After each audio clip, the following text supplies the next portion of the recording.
Well, welcome. What you find normally with this subject is that it goes as far as, do UFOs exist? And people then want to kick the tires on the UFOs. Well, first of all, if they had tires and that kind of landing gear, it means it's made by Lockheed Martin and my uncle's old company, Northrop Grumman, and it's an anti-gravity device. Secondly, if it's only in this dimension, meaning 3D or 4D, if you count time, time is the fourth, then it isn't interstellar. So the first thing to get your mind around is to forget everything you know about conventional wisdom if you've studied the UFO subject, but also what you know about conventional science, because they're both antiquated and have been purposely kept antiquated. I'll get into this in a moment. Dumbed down.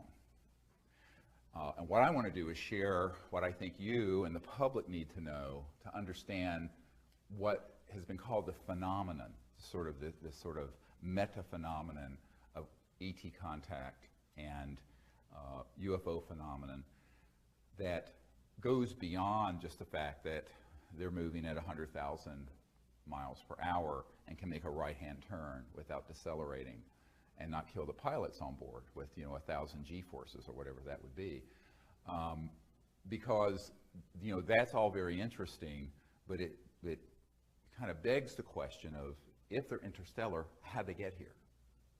And the fact that they're here a priori, they use something that's beyond even post-quantum physics.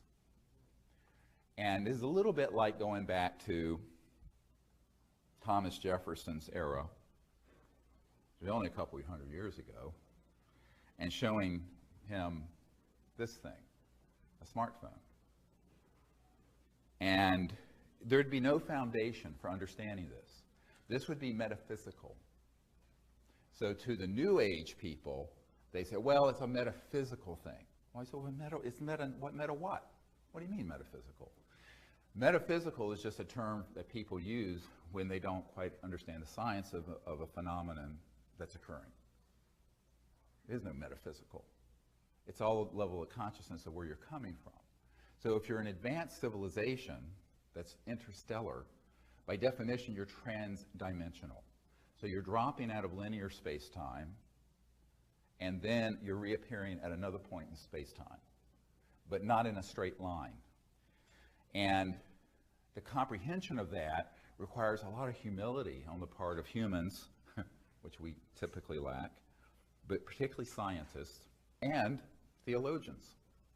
We'll get to that a little bit later. There's people with spiritual understanding. Because the paradigm is one of where there is this nexus where what the physicist Goswami described as the self-aware universe comes together with post-quantum physics and way past spin theory and string theory, and where you begin to be very cognizant of the fact that these technologies that are interstellar are operating from a level of an understanding of the cosmos and reality that is one where consciousness and the mind is present at every level, even the 3D level, because it's the only thing that explains the phenomena and all the different manifestations. So I use this term TDIS, transdimensional interstellar.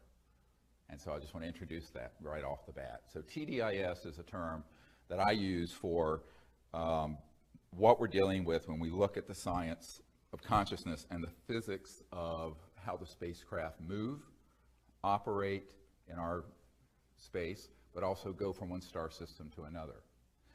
And of course, in the aerospace industry, they have more colorful terms for this. I was flying last year to Australia, and I accidentally was put beside a man going from Sydney to Brisbane who was a Northrop Grumman engineer. I said, oh, it's my uncle's old company. My uncle worked on the lunar module, the thing that landed on the moon with Neil Armstrong in it. And he says, oh yeah, that's really cool. And I said, yeah. He was a young engineer. And he said, what are you doing? I said, well, I'm here for a meeting. He says, oh. I said, kind of dealing with some of the stuff that you may or may not deal with. And I just opened the door a little bit. He says, oh yeah, we know what, we call that PFM. I said, what? He said, pure fucking magic. And so, his words, not mine, although I did repeat them, redact, but that is what it's called, PFM. But at the CIA, it's called WSFM. Have you all heard this term before? The first time I heard it, it was from the science director, a guy who's one of the top guys in the science director at CIA, who's actually been encouraged me to do what I've been doing since 1992, because he can't, because they'll get assassinated. So he says, you do it. If you get assassinated, who cares?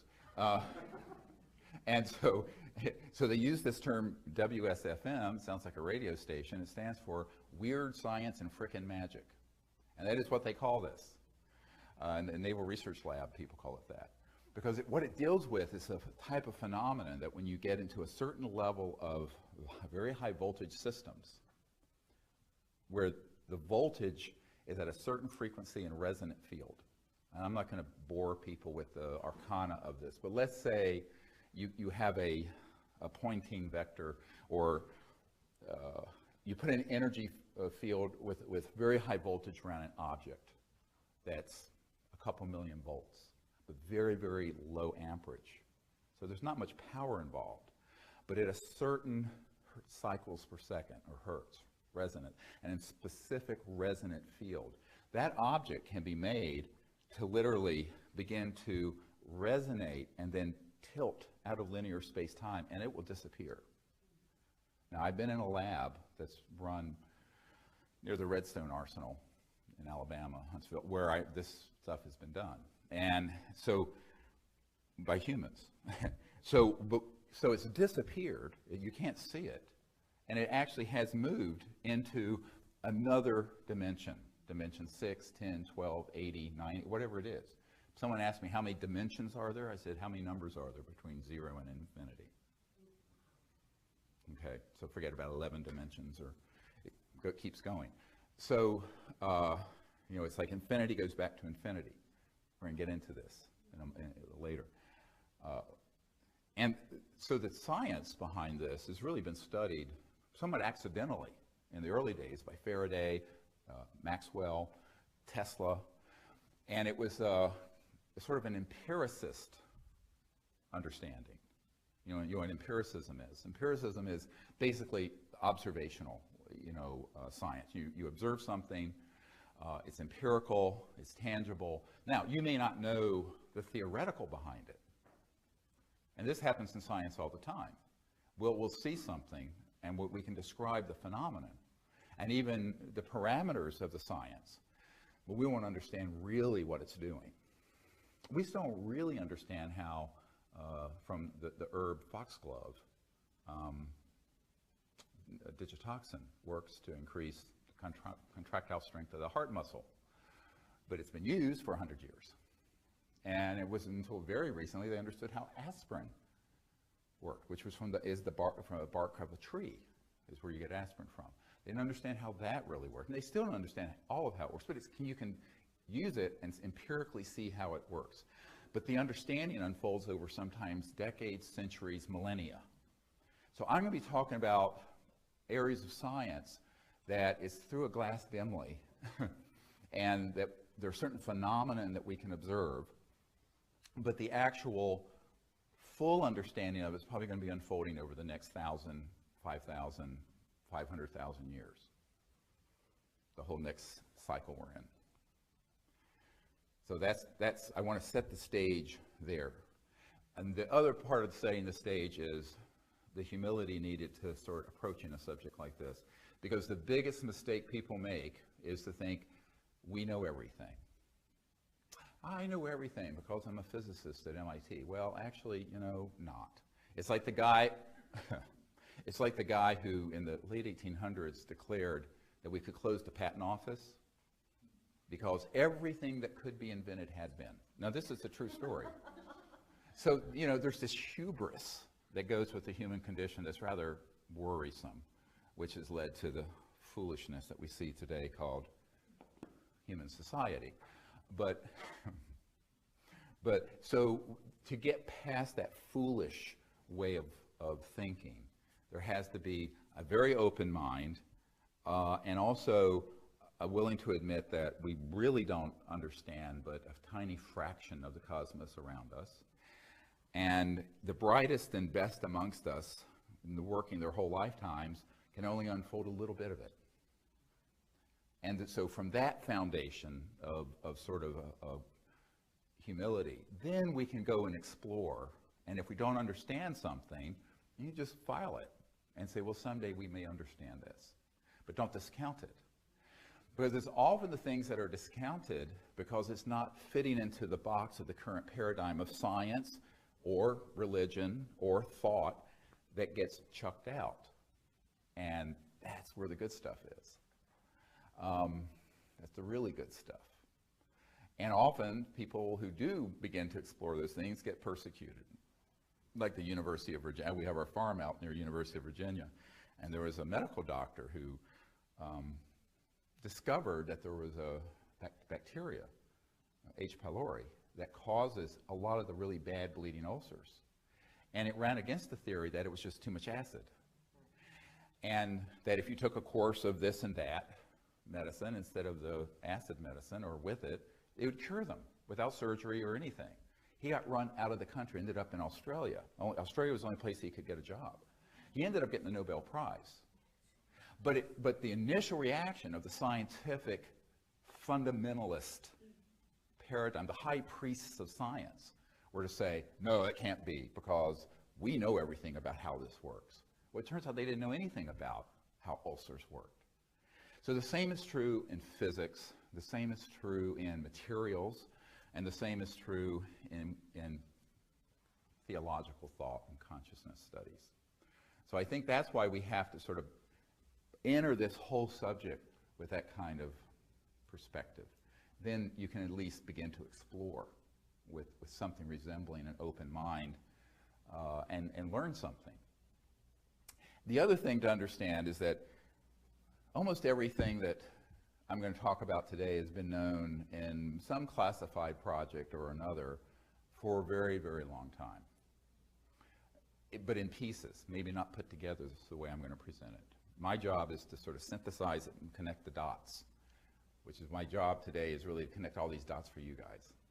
So that you leave here understanding, wow, that's why an ET craft does that, or that's why I had this experience in a contact moment, or that's what the future of energy and technology is going to be.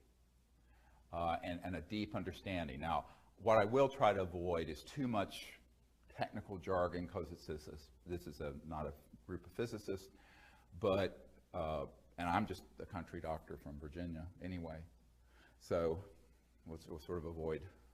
That's my line when I've done things at the Pentagon. I'm just a country doctor from Virginia. But you have to, feel in your heart that the knowledge can be understood, even if it's not in all the technical aspects, the concepts.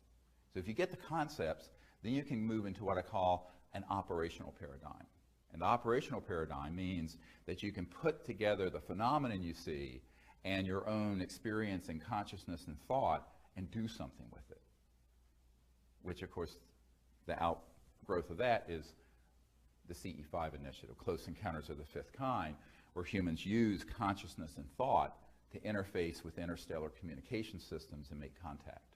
And that's the really exciting stuff. Let's start with some of the observed phenomenon of these ET craft.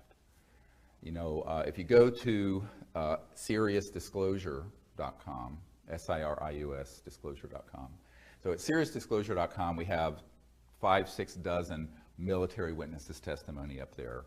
We have the Orion Project links to all these sort of papers, but there's a lot of information from these witnesses of things that they observed, such as pilots who'd be flying along, and there would be a spacecraft off their wing, and it didn't just fly off. It dematerialized, quote unquote, instantly right there on radar and just vanished.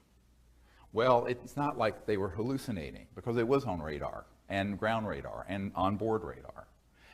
This is what happened also, by the way, with the famous Alaska case, where the Japan Airlines 747 Heavy was flying the polar route from Paris to Tokyo, carrying champagne and whatever else they carry on cargo jets from Paris. And they had this massive spacecraft appear. And it was the size of a battleship, but it was in the sky.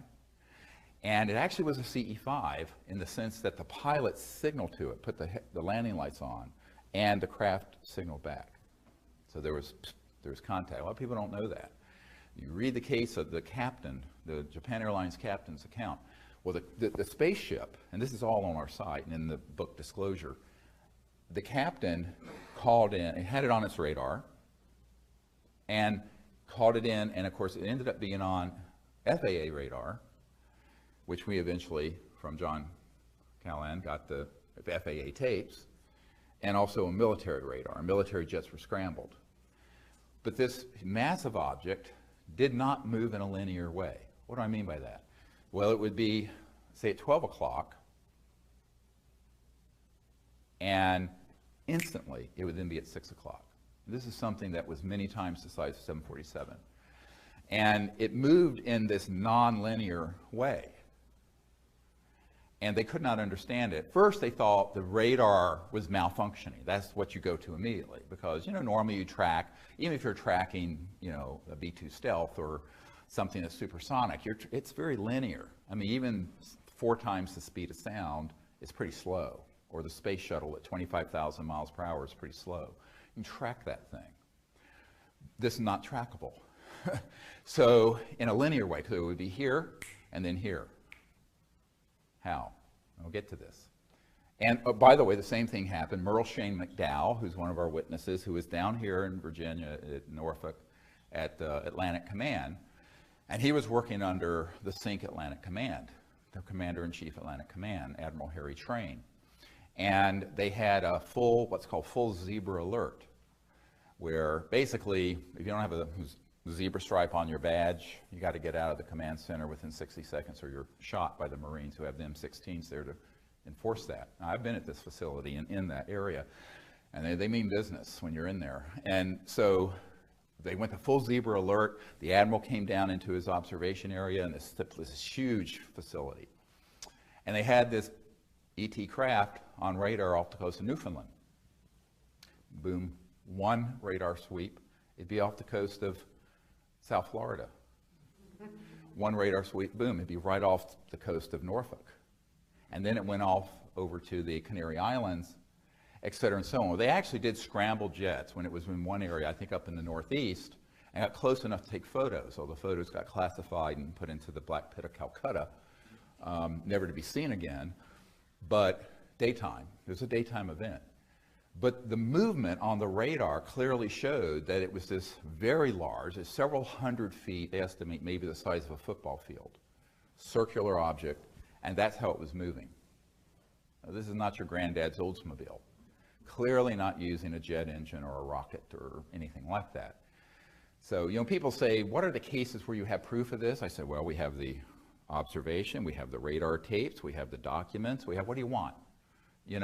But the what's behind the phenomenon is stop for a minute and say, how is it doing this? Well, it gets into what Einstein called the spooky effect. Everybody know what spooky effect is?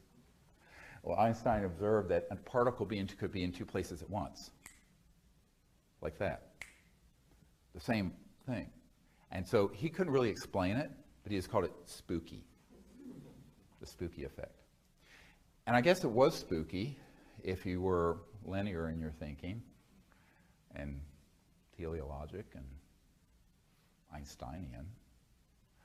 But it's not spooky when you think about it.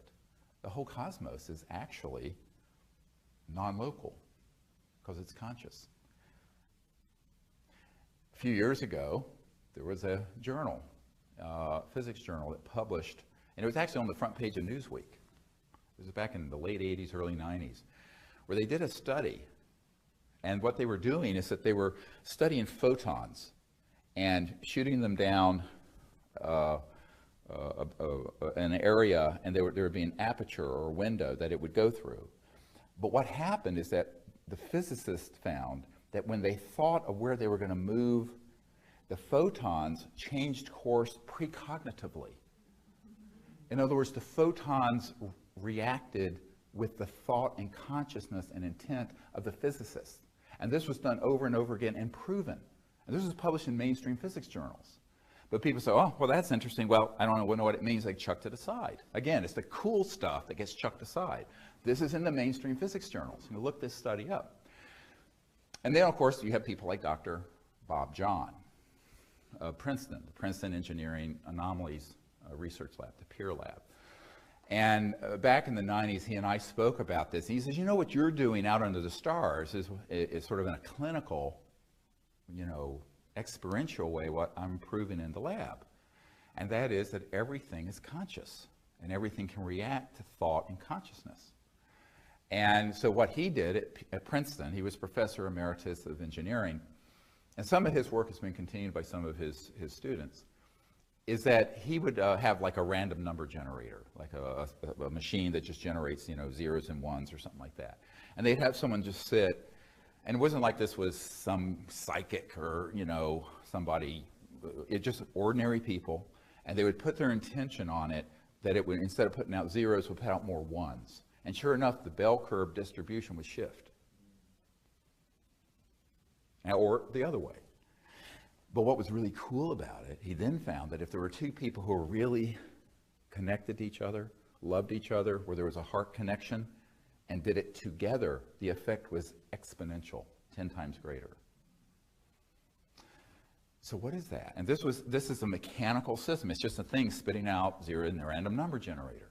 And this has been proven over and over and over and over and over again. Now, there's no linear contact between the person's body, the physical 3D, 4D, and the machine. It's just purely thought, intending, and yet it affects it.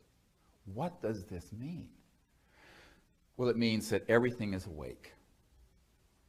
Everything has within its structure an element of this non-local consciousness, mind that isn't bound to 3D space-time.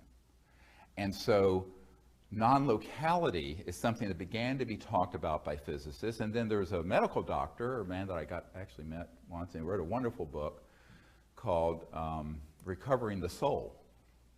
And there was all these accounts of scientists and also lay people finding that the mind and thought was always an omnipresent field and could have effects, whether it was like an intercessionary prayer for someone, one person would be in Europe, the other person in Hawaii, and they would have an effect, et cetera, and so on. Or they would take saliva, which has, your white blood cells in it, and they take it, to another continent, keep it alive in a petri dish, and they would put electrodes, and those white blood cells would register when the person had an emotional reaction to something consistently, even though it was out of their body. Cool. I mean, this is the really cool stuff. So, is everybody understanding this? I haven't lost too many people yet.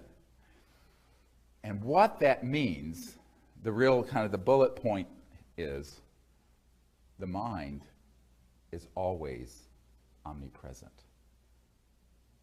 Your mind, my mind, all mind, because there's no singularity of mind. Erwin Schrödinger, the father of modern quantum mechanics, it was really particle wave theory back, I think it was 1908, said the total number of minds in the universe is one. That is, it's a singularity. So mind stuff, or consciousness, is a singularity. Now, we can be aware of our own awareness and think, well, I'm conscious and I'm Steve, and you attach it to yourself and your ego or your individuation, let's call it, your individuality. However, it's always at the same time without any effort, whether you know it or not, tied into this sort of omnipresent non-local field of consciousness, as it turns out, without effort. Now, you can be shut off from that, or you can be tied into it. The meditative state and samadhi is when you get tied into the universal component. That's all meditation is. It's the quieting of the individual mind to where you experience the non-local mind, the unbounded mind. And this actually has profound implications not only for health and healing and contact, as we'll get to, but in physics. Because if you look at the cosmos, everything is in fact consciousness phasing and resonating as a photon or a star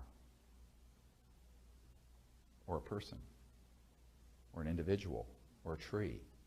Now, this is not pantheism. It's an understanding that's a transcendent understanding of this sort of universality of the awake state, the awareness. And this has been proven scientifically. This is not, there have been study after study after study, some of which I'm citing here. I don't want to belabor the point. You can look these up yourselves. I'm sure you can all know how to read. But I want to pull it together into sort of an awakening within yourself of the fact that you're just not limited to your physical body and self, even when you think you are.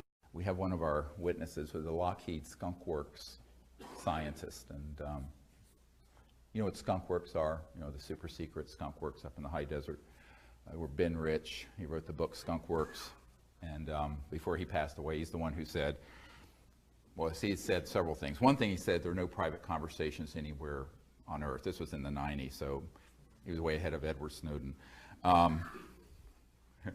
Number two, anything you can imagine, we've already done at the Skunk Works. And number three, we already have the technologies to go travel amongst the stars. In fact, we can take E.T. home. And the last thing he did in his slide was to show this black disc going out into space. And it was a human. It was a man-made electromagnetic EMG anti-gravity disc, which they have, and which we have had since October 1954 when we mastered gravity control. But the more profound thing is that people who've studied this begin to have experiences that are very, very strange. Because you can take these electronics and create this lifter effect of anti-gravity. So they're called lifters. And the way it is done is that at a high enough voltage with a counter-rotating field, you can cause lift. And this is if you go all the way back to the experiments of T. Townsend Brown, who of course ended up being the guy at the starting of the RAND Corporation. His stuff went to the Air Force, went black. Or the Klasky-Frost experiment in late 20s in Germany. They were doing things with crystalline structures, and they would create a high voltage field around them, and found that, especially with crystals, they would kind of begin to resonate and expand, grow, or take up more space, and then they'd float and lift. 1920, I mean, before any of us were, I suspect before any of us were alive. I don't think there's anyone here who was alive in the 28 and 29 time period. Not even I. But, so we have this amazing heritage that unfortunately has been confiscated into covert programs. But the people that I've dealt with, I now have over 500 people I've met with, like the guys at Lockheed Skunk Works and Northrop and the agencies, three-letter agencies, who've shared this with me. And the senior scientist here in the Naval Research Labs in DC, which is the largest Department of Defense lab, was in, quote, the vault and saw the documents that October 1954 is when we completed all the studies for gravity control. So we haven't needed rockets, jets, cars, trains, buses, trucks, ships on the ocean using combustible fuels or nuclear power since October 1954. Now, it was being studied before then for a couple of decades, but it was mastered. That's when they mastered gravity control.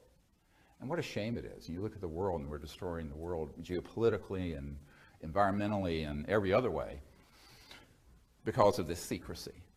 And the secrecy is something that I understand but do not agree with. You have to understand it. You don't have to agree with it.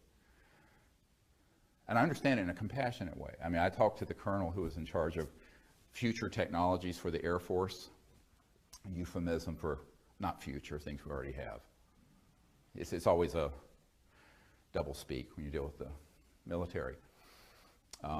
So this guy knew about this, and he said, you know, those things can be weaponized. I said, yes, you already have.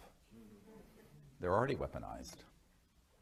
I said, I can't tell you how many patients I took care of in the emergency department who were killed with knives, steak knives, butter knives, you can kill everything. I said, everything can be weaponized.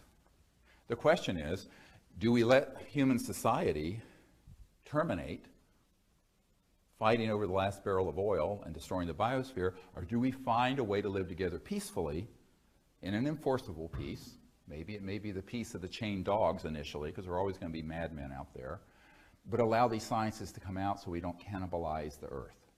Because we're 100 years into a period when everything I'm telling you should have been known and out, at least in terms of the theoretical physics, the applied free energy materials should have been out by the turn of the last century, early 1900s, and the electromagnetogravitics 40s and 50s, which of course Werner von Braun was working on with Adolf Hitler in Germany. That was their secret weapon. We were doing the atomic bomb, they were doing anti-gravity. But we have this period in our history right now where we've sort of gone past the red line of disclosure, where we should have had these things disclosed and put into peaceful application before I was born, because I was born in 1955. So I think that when we look at this, we have to say, you know, it's a little bit like Gloria Steinem when she used to say, the truth will set you free, but first it will piss you off. Love it. Love it, love it, love it. But we're at this point where we're going to have to decide to make these changes, but first we have to understand what we're dealing with here. And we really have to begin to understand the power of the conscious mind and these technologies and how they come together.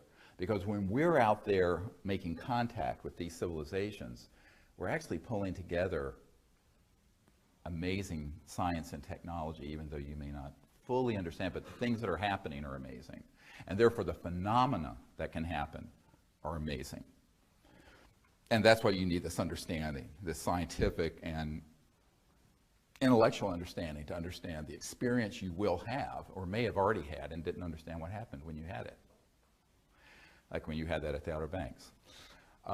That's why the men who worked in these projects and some of the women, like this guy at the Lockheed Skunk Works, he knew about some of this, but not all of it. He knew more about just the more mainline anti-gravity stuff, or electromagnetogravitic, because that's the proper term. Anti-gravity, sort of a pop culture term. It's incorrect. It's not anti-gravity. It just creates a mass cancellation effect of an object so it floats. And if you cancel the mass enough, think about it. If you create a voltage around an object where the mass becomes less and less and less, what happens when the mass goes to zero? It disappears. Correct. It vanishes to the eye and all detection systems, and it's moved into another dimension. And it's in that state that it goes from this star system to another one. Get it? Does this make sense to people? Now this is beginning to make sense. So when these pilots and people come to me with the experience, now they're going to come with an empirical observation, and they don't have the background. I will try to explain to them why that 747 and this massive craft went from here to here and looked like it vanished, or the one that's going on your wingtip was hovering there and all your instruments were going nuts on board, and it just dematerialized and vanished. There's nothing metaphysical about it. It's an actual hard science, a very well understood hard science, but it's not something you can take at a course at MIT. So this is your MIT course. So for now, someday, this will be mainstream education. I hope soon. Maybe not soon, but the sooner the better. The kids coming along need to understand this. This particular scientist, getting back to his experience, the reason he called me up was not to tell me about the time he was operating a radar system and an ET craft came in and did all this amazing stuff, which is in the disclosure book. It was that he had an experience that he didn't understand, a personal experience. This is why a lot of these guys end up getting in touch with me. It's very funny. And I go, okay. So I'm on the phone. I think he heard me on a radio show or something, and so he says, well, Doc, I was practicing a meditation discipline back in the 60s called Rosicrucians or something like that. Yeah, the Rosicrucian. And he was trying to learn how to, what they call astrally project, where your body of light and consciousness sort of lifts up out of your physical body and flies around, like a lucid flying dream, but sort of on command instead of accidentally. And I said, oh, cool. You ever have any success with that? He says, yes. Let me tell you. And he says, but it has to do with this issue. I said, oh, really? And so he said, well, I was there and I was trying too hard. He wasn't relaxing deeply enough. And so his teacher one day said, look, you know how to do this. You just need to let go and let it happen. And I guess the right thing was said to him, so he was able to do it. So he lay down on his bed and he was doing whatever technique they use. I've never taken that course, but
and we heard 4 voices speaking in the desert, in clear air, empty. We had night scopes.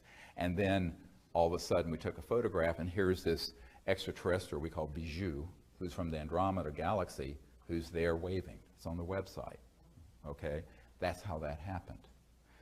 But it actually, so the understanding of this, it's really key to going out and doing the contact protocols.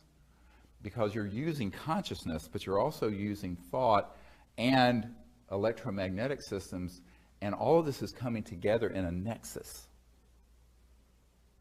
And there can be all degrees of the manifestation or how something materializes. It can be 3D, where you really would bump into it solid, or it may look like it's 3D, but you could walk right through it. Wonderful story from Altus Air Force Base. A friend of ours who lives out in the mountains, he worked for the Air Force back in the 60s, and he was a guard at a nuclear bomb squadron out in Oklahoma. And if you read his account, it's very interesting because there was roughly a chevron or triangular shaped object that was cobalt blue, gorgeous, that came into, and they were investigating our nuclear capabilities. I think this was in 1968. I have to look it up. But it's in the testimony. You can look. But what was interesting is that he said it was translucent cobalt blue. It wasn't solid. But you could see the shape of it, but it wasn't fully like that. Does that make sense? So it moved over, and of course they have what they call the hot areas that are marked off in red. No one can go into those hot areas except the pilots for the nuclear bombers. And of course these were hot, ready to go. They were kept ready to go all the time in those days. And we still have some that are hot, ready to go. But the hot areas were, and they had sensors, electromagnetic sensors. Well, as this thing moved across that area, it set the sensors off.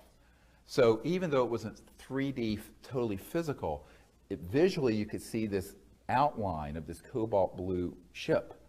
And it was enough in this dimension to put off electromagnetic fields that the electronic sensors went off, which ended up being a disaster because they went to a full alert and had to scramble those jets and move them off the base, which is what happened. But the craft was never 3D, fully 3D. Does this make sense? So many times people will see something and they'll go, well, I saw it, but I'm not sure. And in fact, that's how this guy approached me. I'm not sure what and I said, well, just describe it. Don't editorialize it. And he described it. I said, oh, well, I know exactly what that is. That was a craft of that shape and dimension that was still shifted.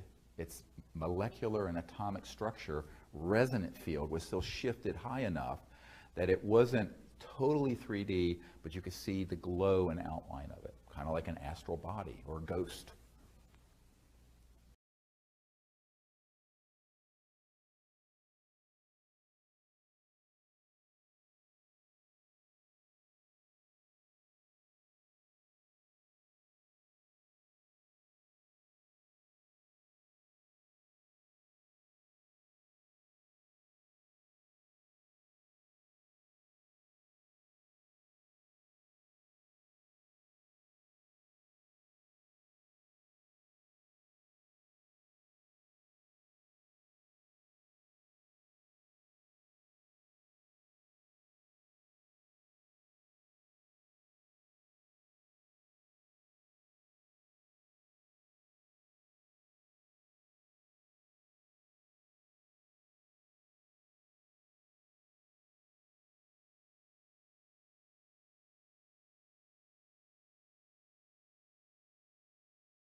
curious, quite bizarre. People who come on these whole week thing expeditions with me, they go, what the hell is going on? I said, well, just listen and interpret for yourself. But there is a pattern to it that evolves. So you have objects that can materialize, objects that can be quasi-materialized, that are like the cobalt blue object at that Air Force Base. You can have spherical objects that will have the entities in them. You can have an object that appears and then dematerializes, and then all you hear is some voices speaking. You take a photograph and there's this guy waving at you. This is why it's WSFM. Weird science and frickin' magic. And everyone is oriented towards very materialistic, linear, early 21st century manifestations, because that's what we want. And I'm saying, what a mistake. That's a huge mistake. Because what they're really wanting us to do is to understand their universe, their cosmos, and go partially into that. Because it's edifying. That's how you learn.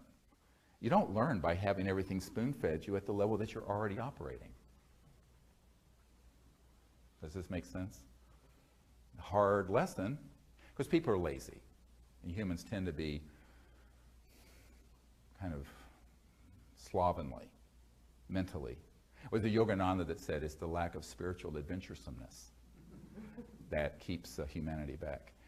So there's a sense of adventuresomeness and exploration, and these civilizations understand that we need to be kind of willing to step, while we're in this planet and in this dimension, step partially into their understanding of what it's like on their planet, where using thought to interface with an electronic device is as common a thing as we would be texting someone with our cell phones. But remember, a few hundred years ago in Salem, Massachusetts, if you had a smartphone, you'd be burned at the stake as a witch. It'd be witchcraft. It'd be magic. So that's why, if we're really looking at this, and instead of looking backward, if we want to look forward into where our civilization's headed, we need to take these lessons to heart and begin to practice it within that paradigm. And that's what we're encouraging people to do through these CE5 Close Encounters of the Fifth Kind teams. Very, very exciting, because as you begin there, we have an app that's at the app stores. It's for both iPhones and also Google, that you can get that has the whole meditation technique. It'll actually turn your phone into a magnetic field meter. It does all this stuff. It's a whole course. It's a huge file. You have to use your computer to download it. It's so big. But I encourage people to get that. We have people who've done that, gotten that, and who are in all kinds of remote areas of the world. And now that's separate from the app, the free app that lets you network with people in your area. That's the ET Contact Networking app. This is the training app. And but it's only like $6.99, and it has like a zillion things in there. And I encourage people to get that, because if you can't come on a whole week expedition with me, and those are limited to 20 people, so let's face it, not many people can, but you can get that, practice it, find some people in your area, and go out and begin to do it. And when you go out and begin to practice it, then you realize, wow, this works. And we've heard from so many people go out and try it, and they go, we had an amazing object, we had an amazing sighting, we had this thing come right into the field with us. And the reason it works is that it's so simple, because the simplicity of it, even though what I'm giving you is more of a deeper theoretical and physics understanding of it, everyone's conscious, right? Well, unless you're in a coma. And everyone can think. And so if you are sentient, if you have the ability to be aware and awake, you can become aware of awareness.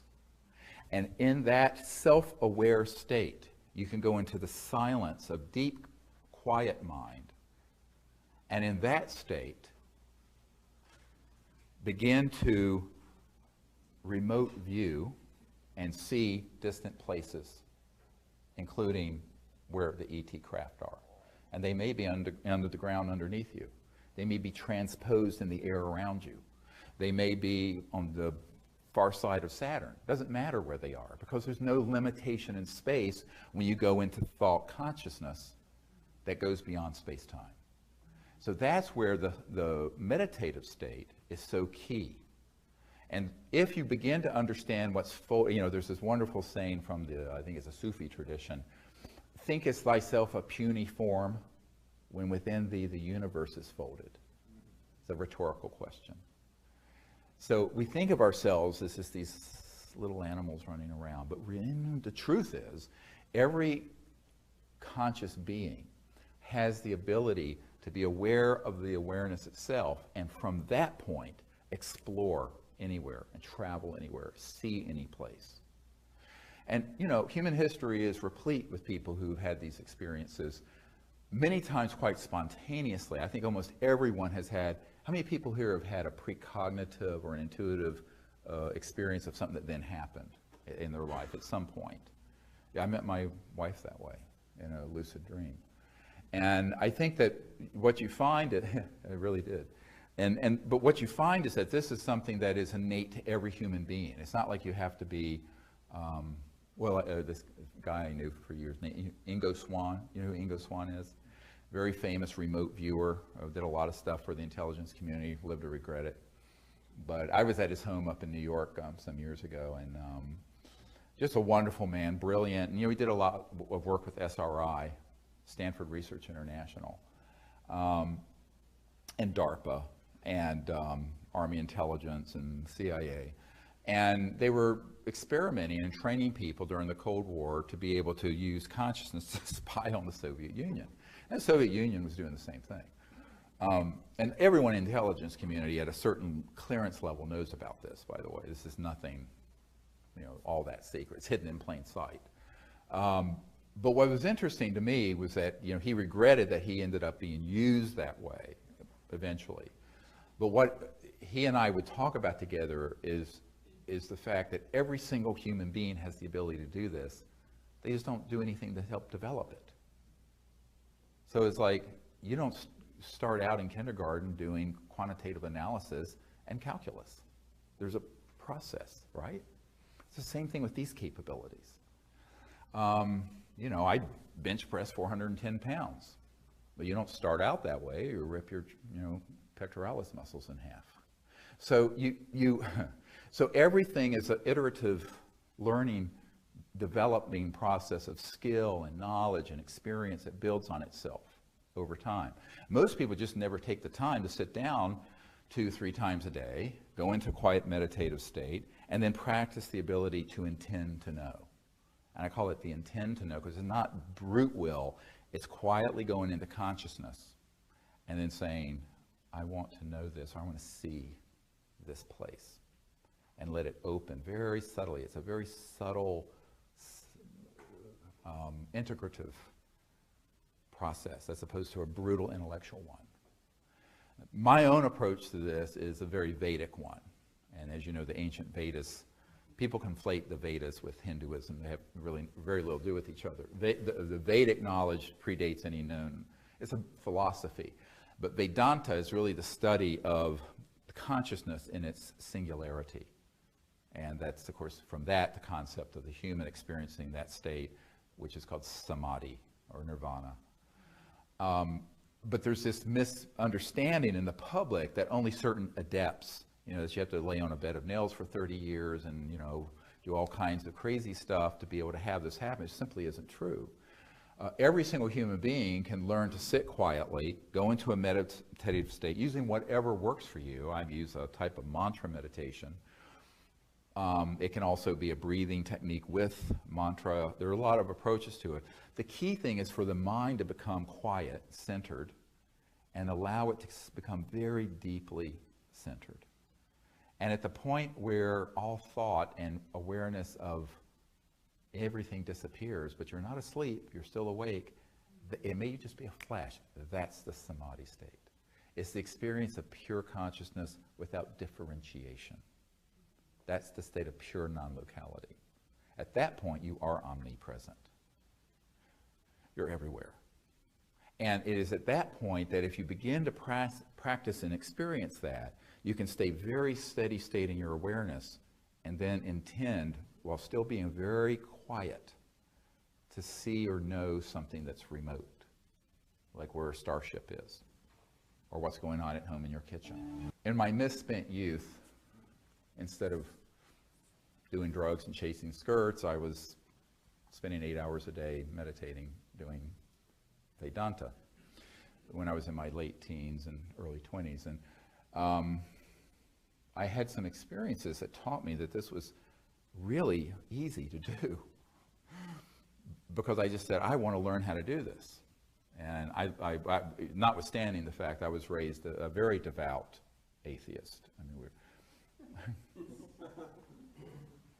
the catechisms of atheism. Didn't fit in a test tube, didn't exist, end of discussion.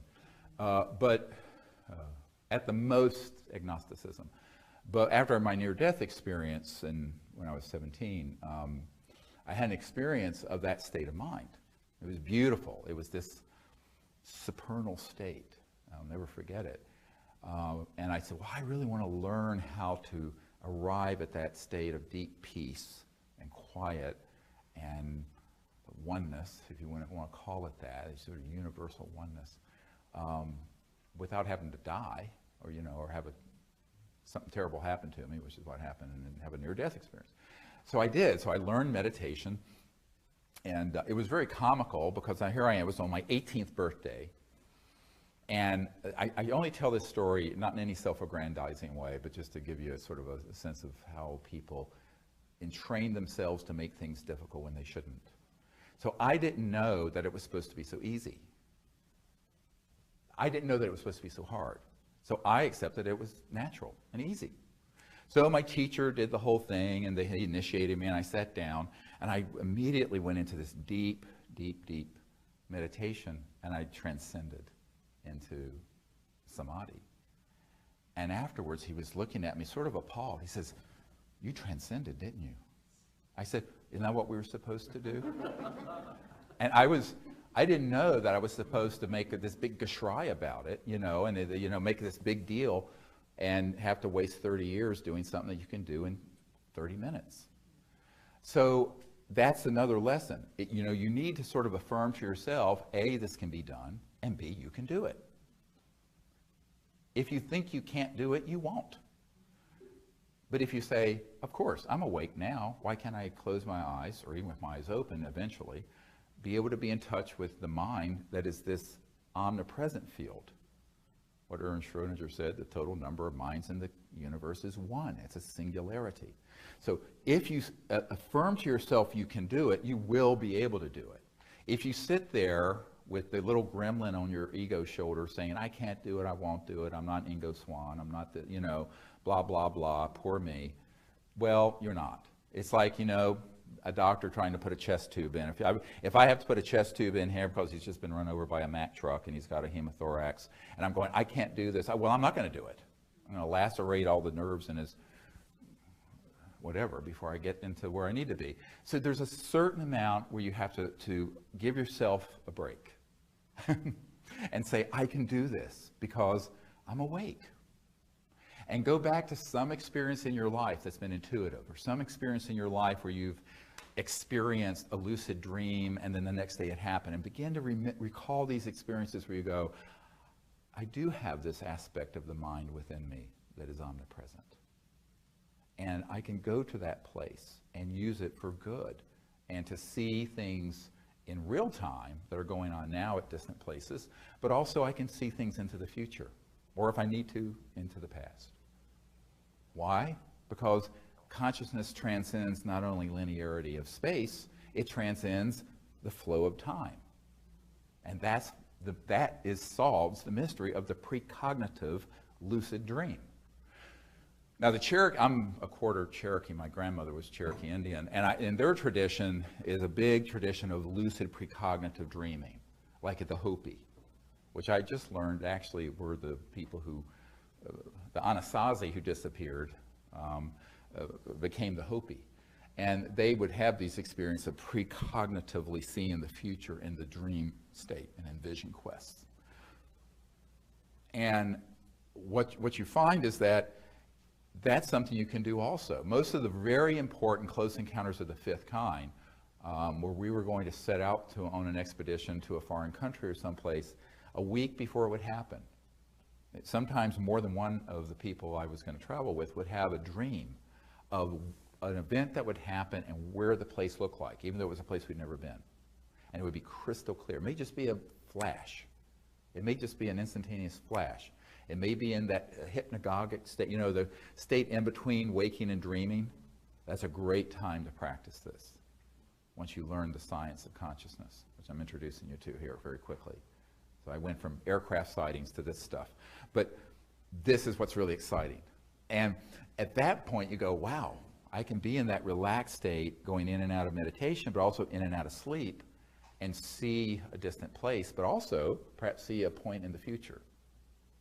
Caveat. Anything that's in the future can only be a probable future. If it's in the past, it's kind of in chrysalid. It's there. It's in the Akashic record. It's there. If it's in the future, it's subject to change depending on what everyone, including yourself, thinks and does. And this is why when people say, on December blah blah of this year, X, Y, and Z is going to happen, I immediately know they're a charlatan. Because if they get that fixed in their predictions about soothsaying into the future, they don't understand the nature of reality and that it's this organic, evolving phenomenon that is subject to the thoughts and the actions of even those who have heard your prediction, including yourself. You know, it's sort of like the Heisenberg, it's sort of a psychic Heisenberg principle. But so that is something you have to understand, that it may be 95% likely, 80% likely, 99.9% likely, but not 100% if it's off the now. Now, if it's in now in real time and you become accurate, boom, it's there now, be here now. Or if it's in the past. But when we're doing CE5 contact work, normally we do preparation before we go out. So I encourage people to practice this precognitive capability before we go out that night, for example. And I encourage people on their teams to do it. And then, but when you're there in real time, you're observing with your conscious mind and inviting these civilizations to come visit in real time, if they can, and if it's safe and everything, if it's an appropriate group. And we always do this within the context of not dolphins at SeaWorld jumping through hoops for us and entertaining us. We do it within the context of genuinely wanting to be ambassadors or emissaries from Earth and humanity to these civilizations without prejudice. So it's sort of a global diplomatic corps of interstellar travelers. That's what we're developing, who understand to get out of the sort of the orthodoxy and catechisms of conventional ufology, 99% of which is rubbish, and to step into being in a higher state of consciousness, making contact with these civilizations without fear and without prejudice about who they are and where they've come from. Or even perhaps what they've done in the past, because the past cannot, let's look at it this way, no matter how you view these civilizations, the future is always different from the past. And we create the future now. Just remember that. Very important. I mean, a generation ago, they were dropping atomic bombs on Japan and blowing up every city in Germany. Now they're our closest allies. So humans need to learn to get out of the us versus them xenophobia. This sort of the negative end of atavistic proclivities. Returning to this sort of primitive monkey troop fighting, murderous, rampaging monkey routine, because we can't afford that. Not with nuclear weapons and not with weapons that have been developed from studying extraterrestrial technologies, which are 1,000,000 times more powerful than a hydrogen bomb, which we have already. Scalar electromagnetic weapons. So that means that there need to be a core of us who are willing to put ourselves out there to be sincerely, with a pure heart and without fear or prejudice, ambassadors to these civilizations, because they are out there. And you know what? They're waiting. These civilizations, I think they've been less than pleased with so far the response on balance that humans have had towards them, because it's either been denial or fear or xenophobia or frank hostility. I mean, the Roswell event was actually an electromagnetic system going off that caused these two craft to hit each other and collide and crash. But a lot of people don't know that. There's an FBI document that pretty much states that it was a new radar dome. Well, the radar dome had some sort of Tesla coil type electromagnetic, circa 1947 electromagnetic pulse. And these two craft that were seeing what we were doing at the 509th Bomb Squadron, which was the only nuclear bomb squadron, atomic bomb squadron in the world at the time. They weren't nuclear bombs, and they were atomic. You know the difference, atomic, nuclear? Atomic is fission, nuclear is fusion. Anyway, but it was an atomic bomb squadron, the only one. And they turned this thing on, boom, and these two craft that were going along, one sort of exploded right there northwest of Roswell. The other one descended and kind of cracked in half or broke up near Socorro. And that's where they got the ET that was alive out of it, what they called the EB. So there are two ships. But unfortunately, that was a terrible event. It was a violent event. So a lot of people have said, well, can't the ETs avoid that if they have all these abilities? I said, no, not just because they have advanced technologies does not make them omniscient. So here's another mistake everyone makes. They conflate advanced civilization or more advanced civilization with being godlike. Don't make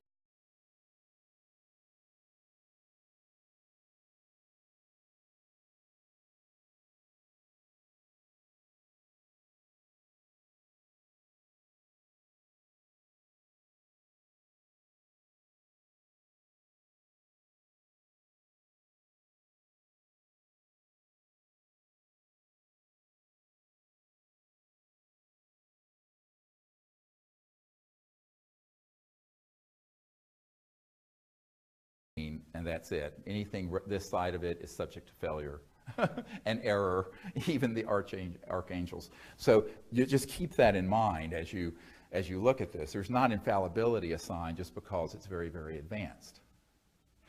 It kind of reminds me of, everyone know what the cargo cults were, World War II? Great story, because this is a great example of the mistake humans make. So in World War II, we were flying, these propeller planes and landing them on islands in the Pacific. And we landed on some islands where there were native peoples who had never seen Western civilization or an airplane. And when we left and then came back and we found that the native peoples had made altars and made things that looked like a biplane with a propeller. And they were worshiping, because it was gods that had come from the sky. And it had become, it's like the movie The Gods Must Be Crazy. The guy throws a Coke bottle out the window and the people start fighting over this. So we need to take a step back and say, okay, these are a very advanced civilization. Some of them may be, I think are, 10 to the 7th years, millions of years more developed than we are. And all of them are thousands of years. But many of them are hundreds of thousands to millions of years more developed, socially, spiritually, technologically, than Homo sapiens are. But nevertheless, they're still people. Now, there are people that are very, very advanced. And there are people, some of them are so advanced that they could be mistaken as gods in sort of ancient archaeology and the ancient astronaut sort of concepts. And of course, this makes total sense. I mean, if you have something that appears like that can appear, dematerialize, rematerialize, go straight through objects, it would look like something metaphysical and spiritual. And so there is the beginning of the conflation of very advanced civilizations and technologies with the mythology that becomes sort of a catechism and misunderstanding. So we need to be careful not to make that mistake. We need to say, oh, okay, childhood's end, let's understand this and approach these civilizations as really advanced civilizations, but because we are conscious and can become in this state of universal consciousness, in that sense, equal. Totally 100% equal, even though we haven't developed all the fine points of functioning yet. I mean, we're more dysfunctional than functional, I think you all agree, as a species, But, you know, we can evolve to a higher level of function through conscious development, evolution. And these civilizations understand that.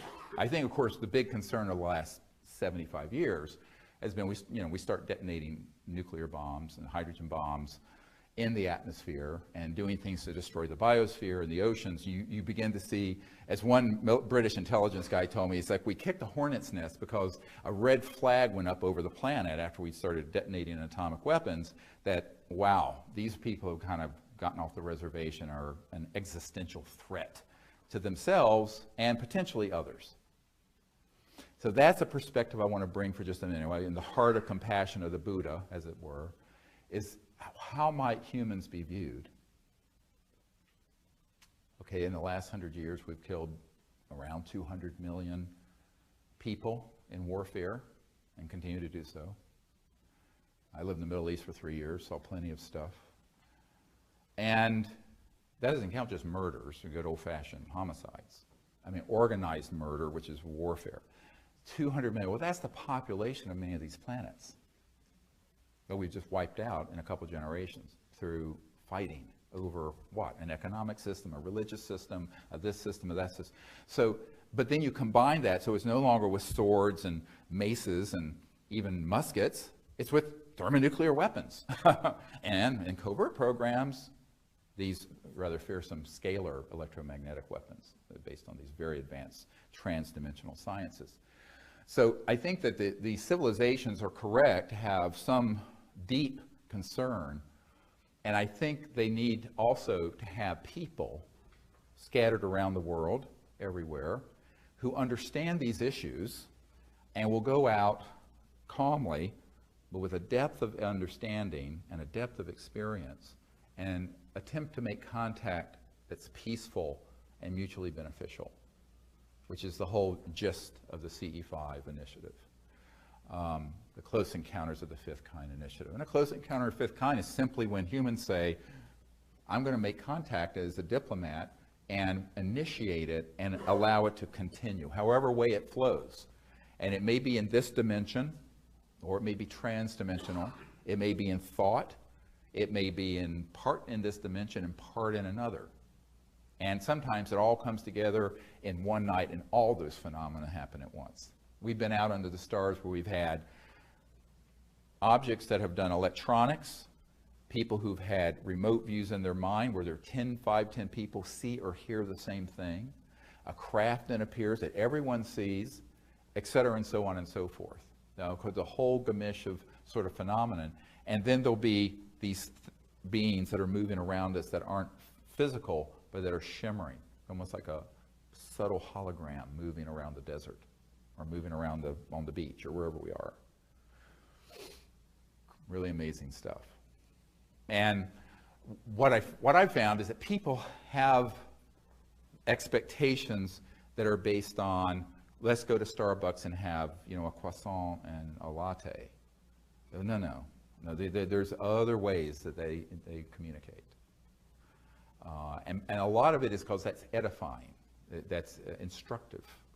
It opens up another dimension and aspect. And part of it is just practicality.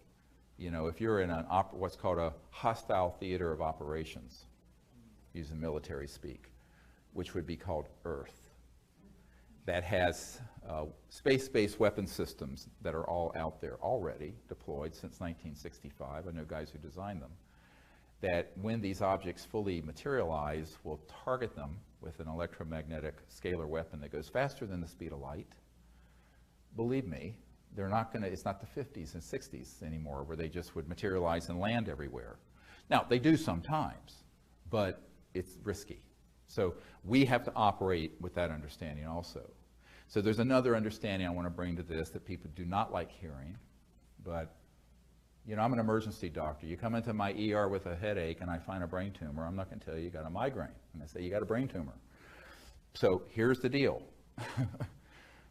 We've developed systems that unfortunately are approaching parity transdimensionally with what some of these civilizations have in terms of technology, which means that we are a threat. And also means that, now, not that the intelligence community can't be everywhere at all places at all times, believe me. Unfortunately, when I'm around doing something like this, in all likelihood, it is monitored. But you guys, this is why my whole idea is to squeeze the tube of toothpaste and get it out. And then I become redundant and unnecessary. If I drop dead, doesn't matter. Because you guys can do it, and they cannot keep track of thousands, tens of thousands of people now who understand or attempting to do this. So I think that's the power of the people coming together and decentralizing this operation. And by decentralizing it, it's like decentralizing it away from me and the center of my operation. Because they cannot keep track of all that. So don't make the boogeyman in the intelligence community more powerful than they are. It's a little bit like the Wizard of Oz. You know, the man behind, who's the man behind the curtain, you know, pulling all the levers, scaling the bejeebies out of everyone. Now, I'm not saying they're a total paper tiger, but at the same time, they're not omniscient or omnipresent, which means that you guys can do this and have some amazing success with contact separate from me being around. You know, my purpose is just to teach and to let people understand how this happens and then go do it yourself. The medical model is see one, do one, teach one. You see it done once, if you're in med school, you see it done once, and then you do it. And the next time you're teaching someone to do it. Boom, boom, boom. So that's the model. And it works, because that's how it propagates. Knowledge propagates very quickly that way. And if you take that to heart, you'll find that you begin to learn these abilities in meditation, and the techniques of the CE5 protocols. Go out and do some experiences, and then you have some learning curve, and then you begin to share it with other people. And it just takes off. And we have some great people around all over the world doing this. Like I said, every continent. So that's what I want to encourage people to do and empower you to do it.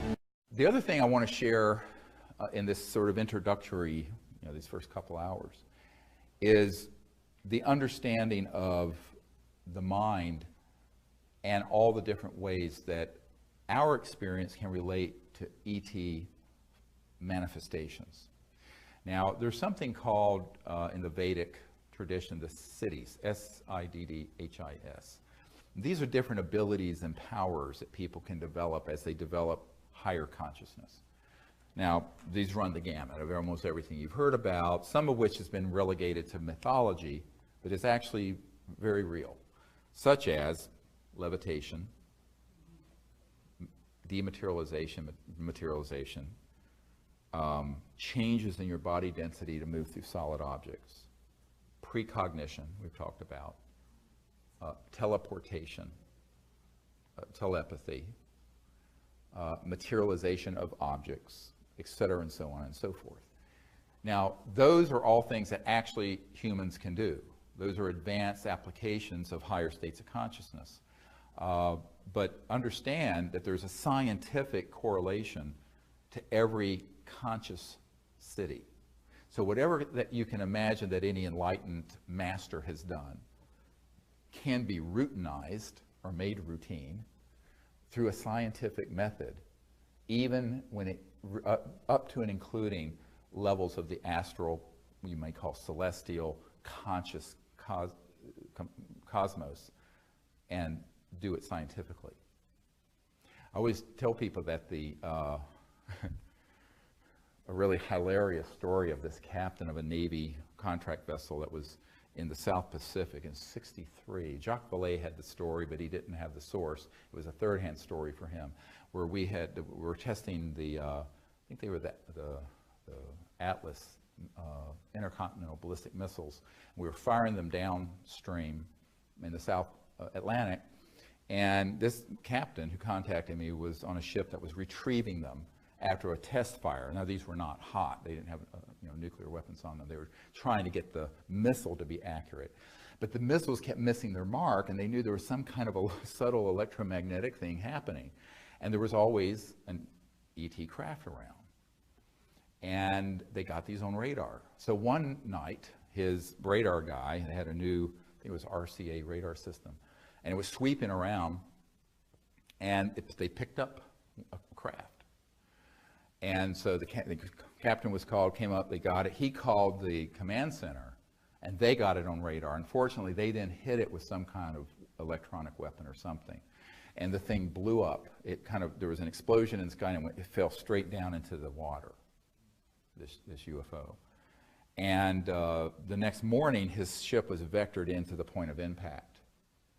And they couldn't find the ship, but there was about a 6-foot square pod that had ejected that had 4 of the ET beings in it. And this guy was a salt-of-the-earth Navy guy, and he said, well, they were handsome little men, but their skin was the color of a Sicilian. I never forget him saying that. Sicilian. Okay.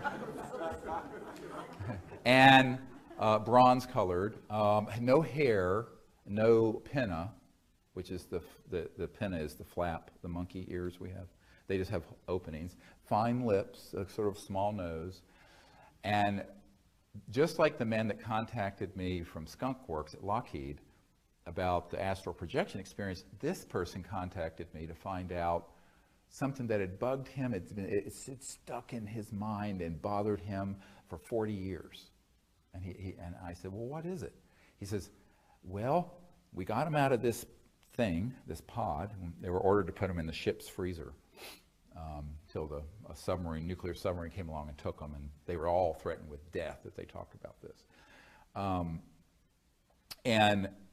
He says these little men were in sort of these metallicized fabric. It was almost metal, soft metal-like fabric, one-piece suits. I said, yeah, like a onesie. But they didn't have any buttons or zippers. And he said, how could they have gotten in them? And I said, this is why you're calling me? And it was. This was exactly why he was calling me. And I said, well, I don't know if you're going to like my answer. And he said, well, tell me. I know those damn things, you could have to cut them off, but we couldn't even cut them. I said, well, the way that the suit is made, they just stand into an energy field that has a resonant, and it materializes around them. Like 3D printing, but like a 3D, zip. So there are no, and it comes off the same way. It dematerializes off and materializes on. But I said, did you notice anything about this thing that they were in, that was floating? And he said, yeah, it had no pieces. I said the same thing. So I call this sort of a infra-ultrasonic manufacturing, where if you imagine going beyond the speed of light, speed of electrons, beyond the 0-point energy field, and creating sort of a architectural blueprint of a spacecraft that's in that dimension, like an astral, like your astral body, and have that resonate, and it comes into this dimension in toto. So it recruits the atoms, the molecules, the structures, not by digging them up and smelting them and banging them and doing rivets like we do on an airplane, but and that's, I call this extraterrestrial manufacturing 101 that I'm sharing with you. So that's why these spacecraft, the guys who I know who've gone to ones that have retrieved them, they're seamless. Now, if you see one that has rivets and seams and parts of it, that's Lockheed and Northrop's and Boeing's anti-gravity stuff. But these, the ET ones, are completely seamless, and the light coming from them is so amazing, it's so pure, you never quite forget it, because the light is coming from a source and materials that aren't manufacturable. You couldn't even manufacture something that pure in space. And there was a part of a craft that they got in Brazil, and I forget, it had magnesium and some other stuff in it, but the elements that were in it were so pure that even in the vacuum of space, we could not manufacture it. And no one understood how they could be doing this. I said, because they're not going to some asteroid or planet and digging up stuff out of the earth and smelting it and melting it and then putting it together. They're creating a field, and it resonates and then comes in from that transdimensional, virtual, near astral, I call it, the near astral. And it then pops as a totality into 3D. Make sense? Which, if you study the literature of the craft that have been retrieved and even the clothing on these beings, they're consistently this same report. Now, why is that important? Because it means that when you're out under the stars and you see something, and if it seems it's too beautiful to be real, it looks like a jewel. We were once in Colorado and there was an object, it looked like it was a crystalline jewel in the sky. And it was there for a number of minutes, and you couldn't even, it was painful, it was so beautiful. And then there was a fighter jet was vectored in, and the thing popped and began to go off, looked exactly like a 737. Everyone saw it. So, you know, but what's fascinating is the purity of the light and the quality of it. And then there's one more thing. These craft are imbued at the level of nanobiotechnology. You know what that is, where they're actually living and they're conscious. So the craft itself has the consciousness of the occupants, and often it's the chief pilot or the person who's actually directing it, which is usually, they will either touch it and think and they'll go. All right? But the craft itself is not just like a piece of machinery. It's actually living. And there have been more than one military guy I've interviewed who have been on retrieval missions when they get there and the craft has been injured. I call it injured because it's organic. And there'll be a crack and it'll be trying to heal. Like if you did a cut and did a time lapse of a healing of a wound on skin, it's doing this kind of thing, trying to fix itself. And so the craft themselves are nanobiotechnology at the level where they then can subsume or take on the awareness of the occupants. And that's how they operate. So many times people have an experience with a UFO, but they'll feel that the UFO itself was communicating or was conscious. I say, well, it is. That it was like this living, organic, conscious thing. And many times people will dismiss it, and I'll go, no, thousands of people have had the same experience. And it's because it is. It is a living, conscious nanobiotechnology at the level that it can then take on the awareness of the occupant or the occupants. But usually it's the main occupant who's the anthropocentrically projecting here, captain or the person in charge.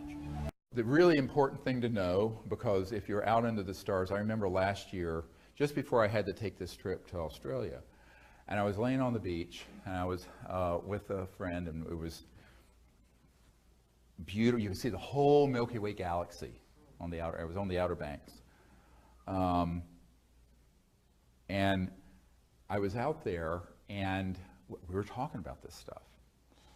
And there's someone who had never seen one of these objects, and suddenly in the Milky Way, an object about that big at arm's length, which is huge. It was pretty close and pretty big, materialized, and it was this beautiful kind of crimson ruby red, but it was like it was living. It was like this thing that was living, and it moved and went the whole distance of the Milky Way galaxy.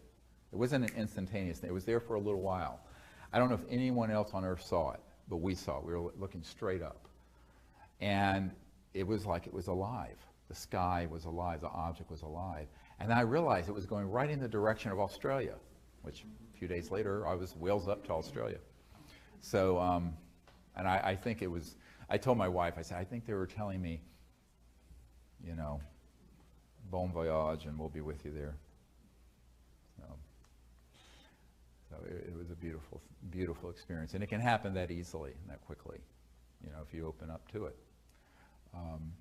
And ultimately, the central science of all of this, yes, there's materials, there's electronics, there's communication modalities, but the central technology and understanding is understanding yourself, your thoughts, your mind, the meditative state, and how that can be used to make contact. And in deep meditation, you can pretty much unravel any mystery you wish to. In the Vedic tradition, there's something called Ritambara Pragya, Ritam. And it's a level of consciousness where it's very, very deep. It's just sort of like this side of unbounded samadhi state, where Ritam is located, where if you put your awareness, you can ask and kind of intend to know anything. Now, of course, I guess the Supreme Being knows all things at all times, but an individual can know this thing, that thing, this object, one at a time, or maybe if you're really brilliant, 100 things at a time, or 1,000,000, but not everything.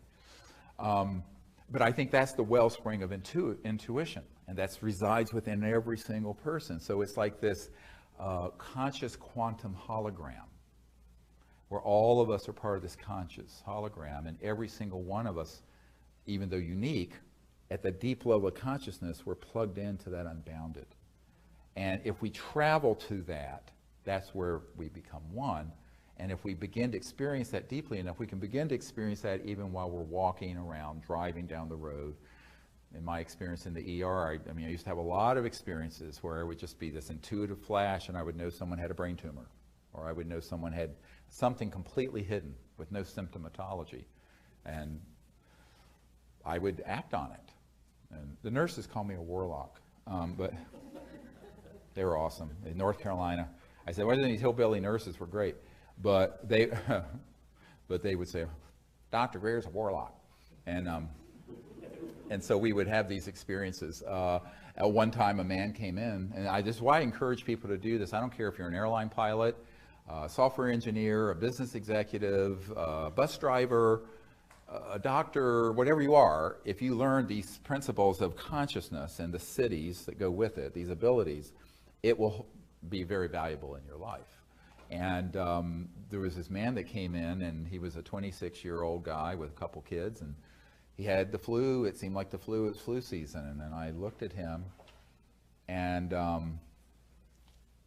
looked and I thought, God, he's got a big brain tumor.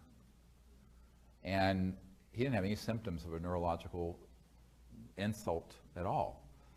And I turned to the nurse, and she was fat, Bubbles, love Bubbles. She walked like this and had a bouffant. And I turned to Bubbles, I said, I need a CAT scan of the brain. And she said, well, doctor, she's only got the flu. I said, just do it. It was always my mantra, just do it. Thank God I didn't have to go through a bureaucracy, insurance company, or government. I just do it. So he did it. And the radiologist calls back an emergency callback, and radiologists usually don't, they don't bother. Well, this guy's got a astrocytoma that's like a pancake over his brain, and it's herniating his brainstem. Well, the brainstem going down through the foramen magnum gave him the fever, the chills, all his symptoms, but there were no focal neurological symptoms. And so he went to emergency neurosurgery. He lived. I used to see him periodically. He'd come in occasionally, but it was totally, I'd say, almost anyone who would, in fact, the neurosurgeon said, how did you even think to get a CAT scan? Because it just seemed like he had the flu. I said, well, I just had a hunch. I couldn't say to him that I actually remote viewed and sensed that there was this thing. But it's like, how golden retrievers have been trained to find melanomas and stuff. It's like humans, we have this ability, whether you're a scientist or a doctor or a pilot or whatever you are, and we've shut ourselves off from our birthright of being conscious, enlightened beings. And it's so easy to get back to that. You sit quietly, do nothing, do a meditative process, and confirm that you can do these things. And it'll just unfold. And it's not like every single day is like that, but it happens enough that life becomes wonderful, magical. And I would really encourage people to do that. And when you're doing this contact work with ETs, it means that you can do this under the stars with 3 or 4 or 5 people that you're close to. Remember what Dr. John found at Princeton. If someone is in a state of unified awareness and are bonded and they are intending with thought, it has an exponentially greater effect than one person by themselves. And so that's the power of a group of people doing this, so long as they're harmonious and not fighting like a bunch of wildcats. And there's coherence in the group. So if you can create coherence in a group, it's incredible incredibly powerful because it's orders of magnitude. It's an exponential increase in the power of the thought, the consciousness, and the effect to make contact. And somehow, some way, these civilizations will respond. So when you were talking about the suppression of this knowledge, I guess my question to you is, do you subscribe to any kind of idea like Illuminati, curtailing this, and does any type of negative kind of ET presence fit into that model, where it's kind of been keeping it like a prison planet type of idea? Well, the question is in terms of the information being kept secret, is there some Illuminati type entity, or perhaps even ET presence keeping it secret? I doubt it in the way that it's the mythology, the internet mythology would say it is. I think it has more to do with the fact that there are, let's say, called cartels, interest groups that are also competing interest groups, human, not ET, that don't want certain aspects of this out. And there are points where they cooperate and there are points where they don't. Now there's something, the latest iteration of it, I've been told from some of my intelligence sources, is called SIG, S-I-G, which is the Senior Interagency Intelligence Group.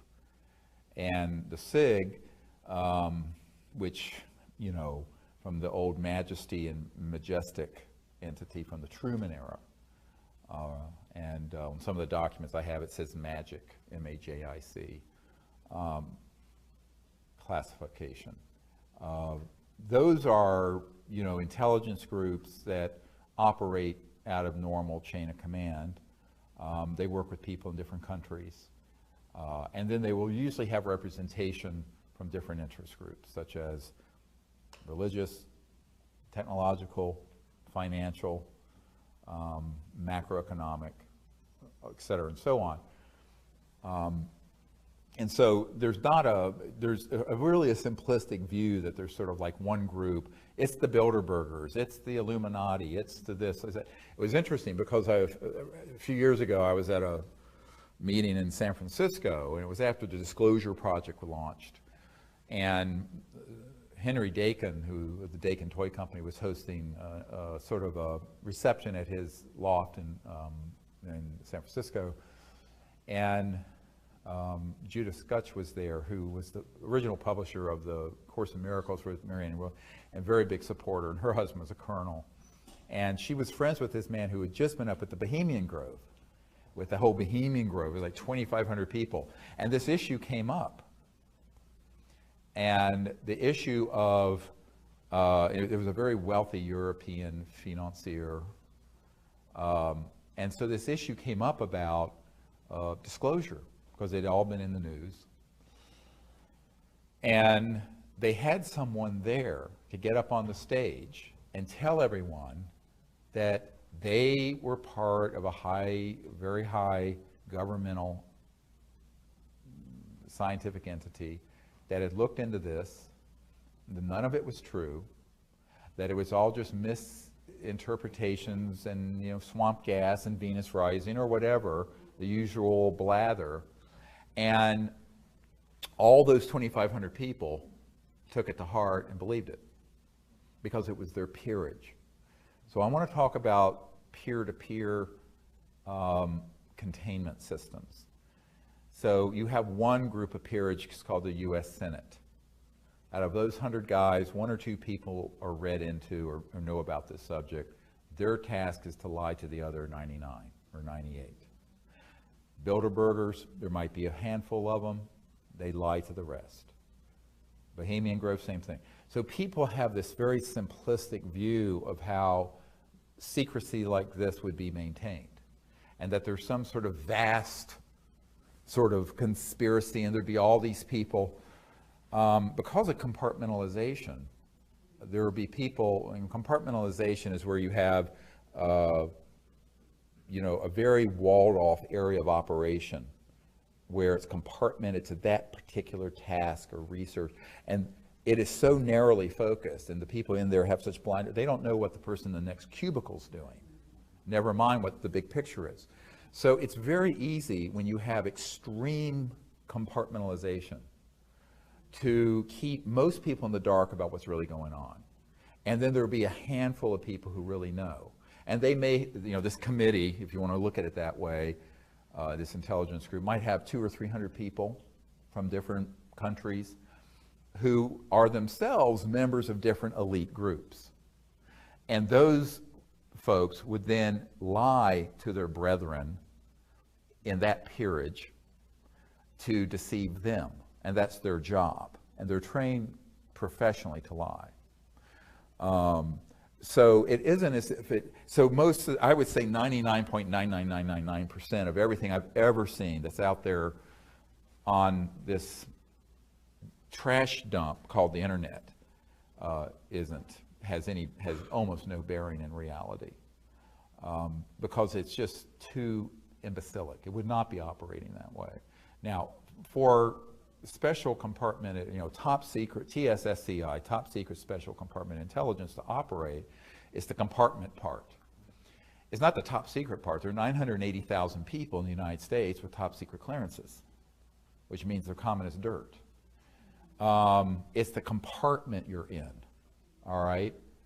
So you may have Q clearance, which used to be the clearance for nuclear weapons and stuff. But it doesn't mean that just because you have Q clearance, you have clearance into electromagnetogravitics. In fact, you almost certainly would not. So, and the same thing goes in for corporate. Same thing goes for, it was interesting, I was in San Francisco at another time, and there was a woman who lived in Pacific Heights, the end of Broadway, where all the $100 million mansions, the Getty home and Larry Ellison, all these people live. And she was hosting her neighbors for a salon. And I was the guest for this dinner party. And, there were all these people. And the guy on one side of me had been the chairman of SRI, Stanford Research International. And they had had contracts dealing with this issue. But he said, I was only the chairman of SRI, so I didn't have a need to know what was really going on. So because I've never been in the government, but I have all these hundreds of people who provided information from all these different walks of life over the last 50 years in terms of experience, people going all the way back to the 50s, 60 years, that I've become sort of a source for that. So he was picking my brain. Here was the chairman of SRI. And then across the table was the chairman of AT&T.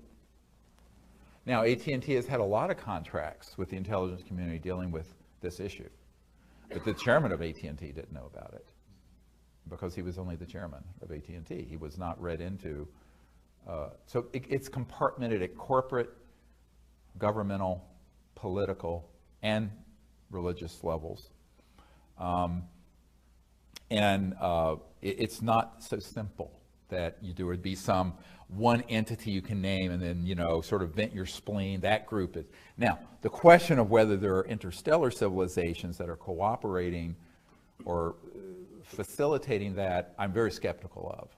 But it could be theoretically possible that in the early days, they were hoping that there would be some kind of rapprochement with leaders, military or political, and have had contact. An ongoing level of that is less likely, but if it is happening, then we need a CE5 effort even more. Here's what I always say to people. Let's say that there are, they say now, 11 billion star systems in the Milky Way that have Earth-like planets around them. And the Milky Way is only one of billions of galaxies. The likelihood is that there are countless numbers of civilizations out there. And you can't prove a negative. I can't say everyone is at a state of enlightenment. I will say that if they become interstellar and they haven't blown themselves up yet, they're more evolved than we are. However, it could be that there are some that have interests and ethical concerns that don't comport with contemporary human ones.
warfare value of the subject, but also how it could be basically neutralized. And even up to the point of enlisting very renowned scientists on the payroll of the agency, Dr. Donald Menzel, who was this renowned astrophysicist at Harvard. I have a document where it names him, and it says it cannot be known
people to come forward because we had a critical mass.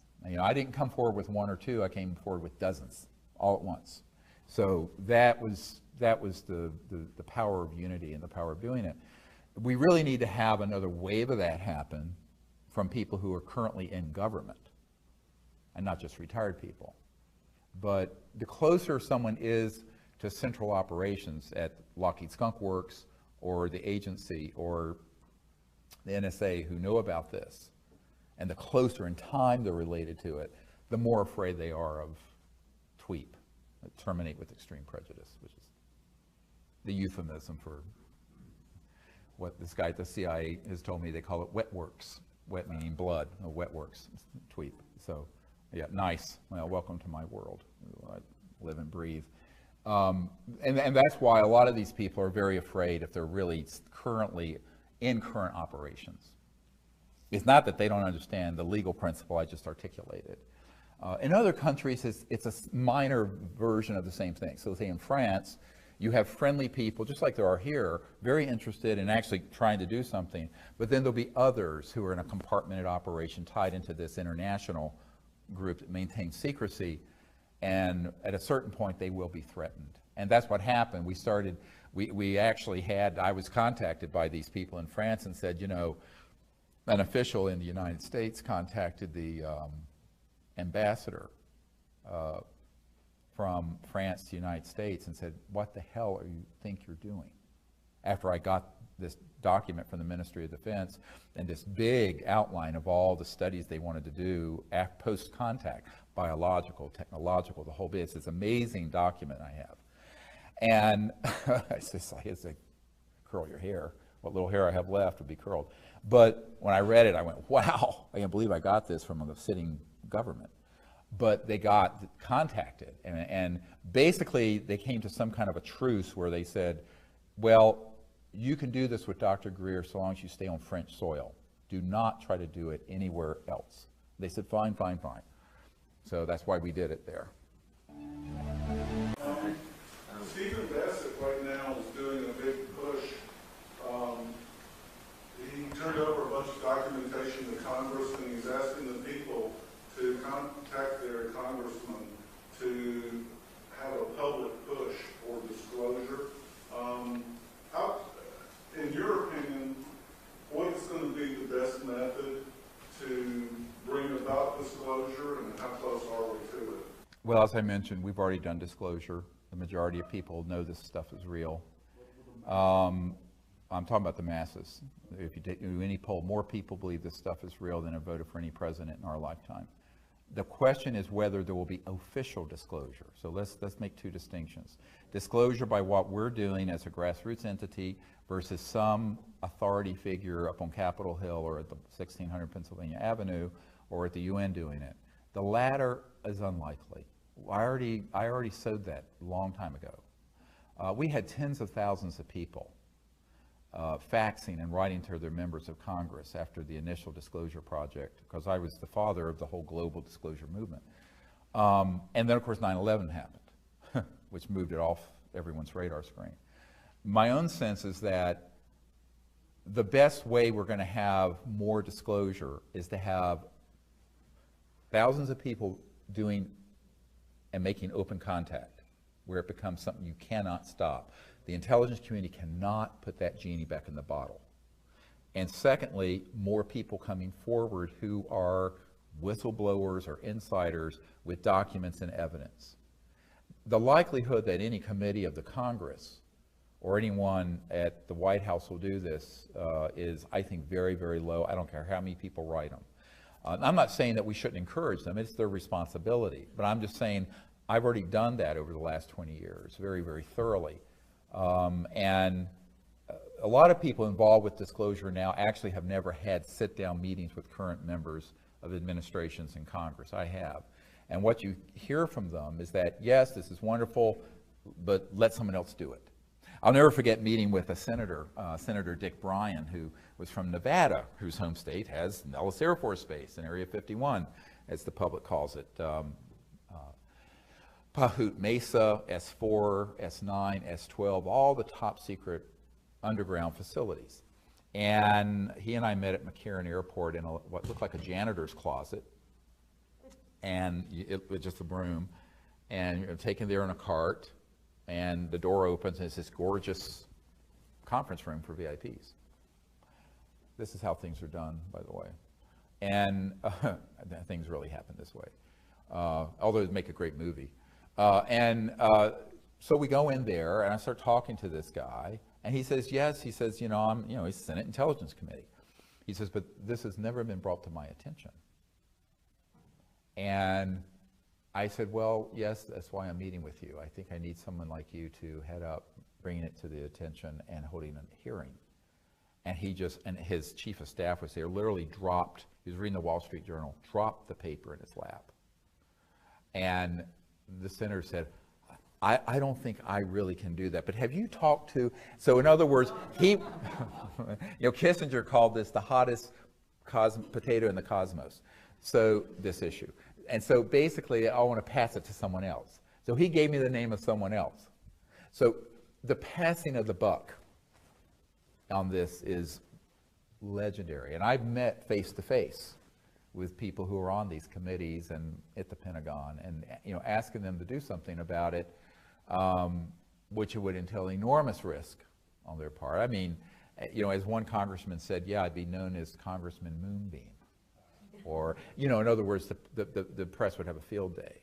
And I think that that's one of the real problems. And therefore, should we exhort these leaders to do the right thing? Yes, of course, and we continue to. Do I think that that's a likely way it'll happen? No.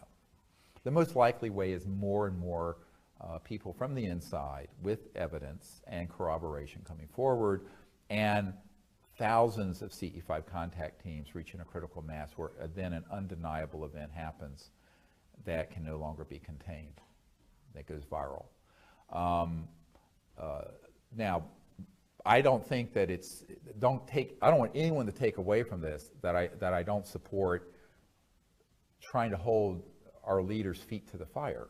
And that's why I put this briefing together for the president. That's why I went to Australia and met with 120 leaders from around the world and Minister of Defense of Australia and everything else. I still think that there's a responsibility, if you believe in representative government, to ask your representatives to do the right thing.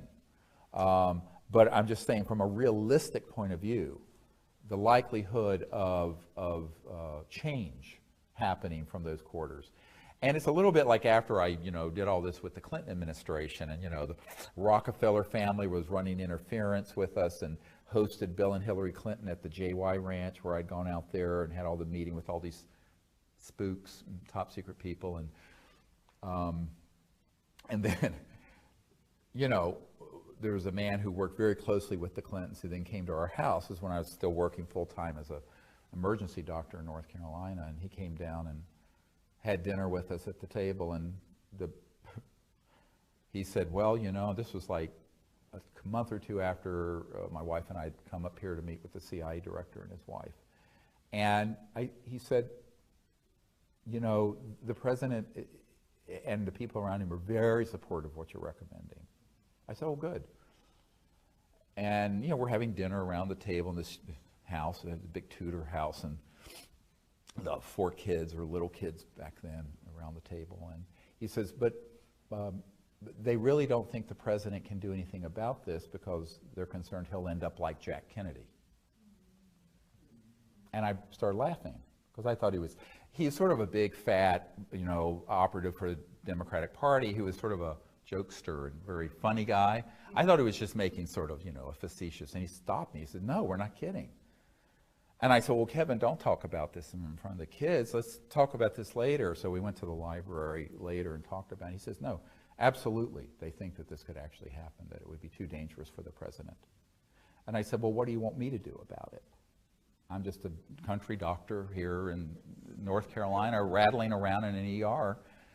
And they said, well, they think you should do it. And my eyes roll back in my head. Are you kidding me with this? Now, you can imagine, I'm in my 30s. And so this is 1994. So, 20 years ago, I was in my late 30s. And so I thought, well, Then I said, well, here's the real reason, is that it is risky, but you view the president as an expendable, but I am. He says, that's right, you're expendable. Very cynical, very Washington. Yeah, throw you under the bus, who cares? You know. So since then, I sort of accepted, well, I'm the throwaway guy. You know, my career, my life, none of that matters. Because, you know, in this city, you know, it's everyone's ambition. And, you know, at the Rockefeller Ranch, I know for a fact that when they were going through the briefing materials that we put together, which we've made available to the public, the disclosure book has most of that in it. But that basically, at that point, Hillary stood up and said, this is too dangerous and we really can't deal with this. So, and so what you find is that they are interested. Now, you know, years later, very, very close friends of the Clintons, who used to live in the private quarters of the White House, I was meeting at her home, and and she told me this hilarious story, that even though all the people around Bill Clinton, including his wife, did not want him to deal with this issue because of the risks involved, he kept the briefing document on the back of his toilet in the private quarters, but one day he brought it out and was sitting with this friend of the Clintons that I knew very well, and had it open. He was going through the document going, well, I know all this is true, but they won't tell me a thing, not a goddamn thing. Just like that. And when she told me this story, I just cracked up. I went, oh my God. I mean, you know. But, you know, that's, hey, everyone puts their pants on one leg at a time. And no one walks on water. I think it's, you know, it's understandable. And, but to answer your question, we continue to do what you're talking about, but at authentic levels. I don't want to say anything disparaging about anyone, but at authentic levels, because we have, you know, the access to this sort of folks. But where I think the action is grassroots. I think it's the action with disclosures with the people, more people coming forward who are whistleblowers. I think it's with CE5 teams reaching a critical mass, a morphogenic field around the planet that then brings this to the next level. And with the energy, the same thing. The technology is the same thing. And in a way, perhaps that's how it should be. If you look at human history, no big, really quantum leap or big leap forward in human history has ever come out of the centers of power. Ever. It's always come from something in left field, something unexpected, bottom up. It's never come from the centers of power, because power corrupts and absolute power corrupts absolutely. So the people who are in those systems, by definition, are trapped in the mechanism of their devices, you see. And so, in a sense, we're more liberated. I'll never forget in 1992, the former head of Army Intelligence pulled me aside at a meeting, and after we were in Florida, and we were doing the CE5 work, and there were 40 people on the beach, and that's when you've seen the video. The guy goes, holy damn hot shit, and there were 4 of these ET. Okay, you've all seen that. It was very bad camera, and we didn't have night scopes back then, but they were really quite close. You can't tell it from the camera. And that made its way over to the CIA and to this guy who had been the head of Army Intelligence, who was doing covert stuff as a private contractor. And he was a general. And one of their best friends, and there was an NSA guy there also, National Security Agency guy, and they were really concerned about what we were doing, very unhappy, because he basically said, you have no business doing this. I said, well, I'm going to do it anyway. That's how I am, you know. I'm nice until I'm not nice, and I'm probably going to run you over. But anyway, and I just said, look, you know, I'm not doing this as a civilian, and I haven't signed a security oath to anyone but my conscience and God and the humanity. So buzz off. It's none of your business. But what was interesting, one of their friends who was at this conference pulled me aside later. And I want you to think about this and take it into your own soul. And said, you know, they act like they're angry at you, but they're actually really jealous. And I said, what do you mean jealous? And is the head of Army Intelligence, this is NSA. They said, yes, but she said, this was a countess from Europe, a member of royal family. And she said, you're free to do anything you want. And you can do these wonderful things. They are not free. They are in a system where they know that they are on a leash and they are controlled and they are in a black box. And they really are jealous of you. So don't give this kind of power more than you should to these entities. You guys, all of us have such freedom because we're not part of that corrupt system.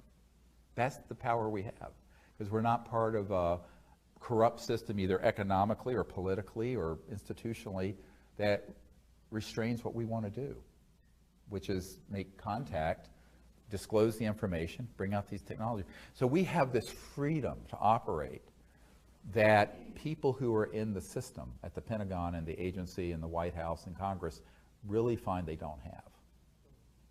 So it's a beautiful thought that, you know, thank God I've been offered to be pulled into that system and turned it down. Because I will not sign a security oath, by the way. All these meetings I've had, CIA director, head of the Defense Intelligence Agency, members of the Senate, head of intelligence joint staff, J2, they've all been without me signing anything regarding secrecy. And if someone says, we want you to, I will not go. I said, no, I'm head of the disclosure project. Oh, wonderful. That's where all this started. Asheville, North Carolina. Awesome. That's right, reading from Asheville. I hope your wife is well. She is, yes. I want to say thank you to everyone who's prayed. You know, Emily had stage 4 cancer 4 or 5 months ago. I thought she was a goner, and she's completely cured. Yeah.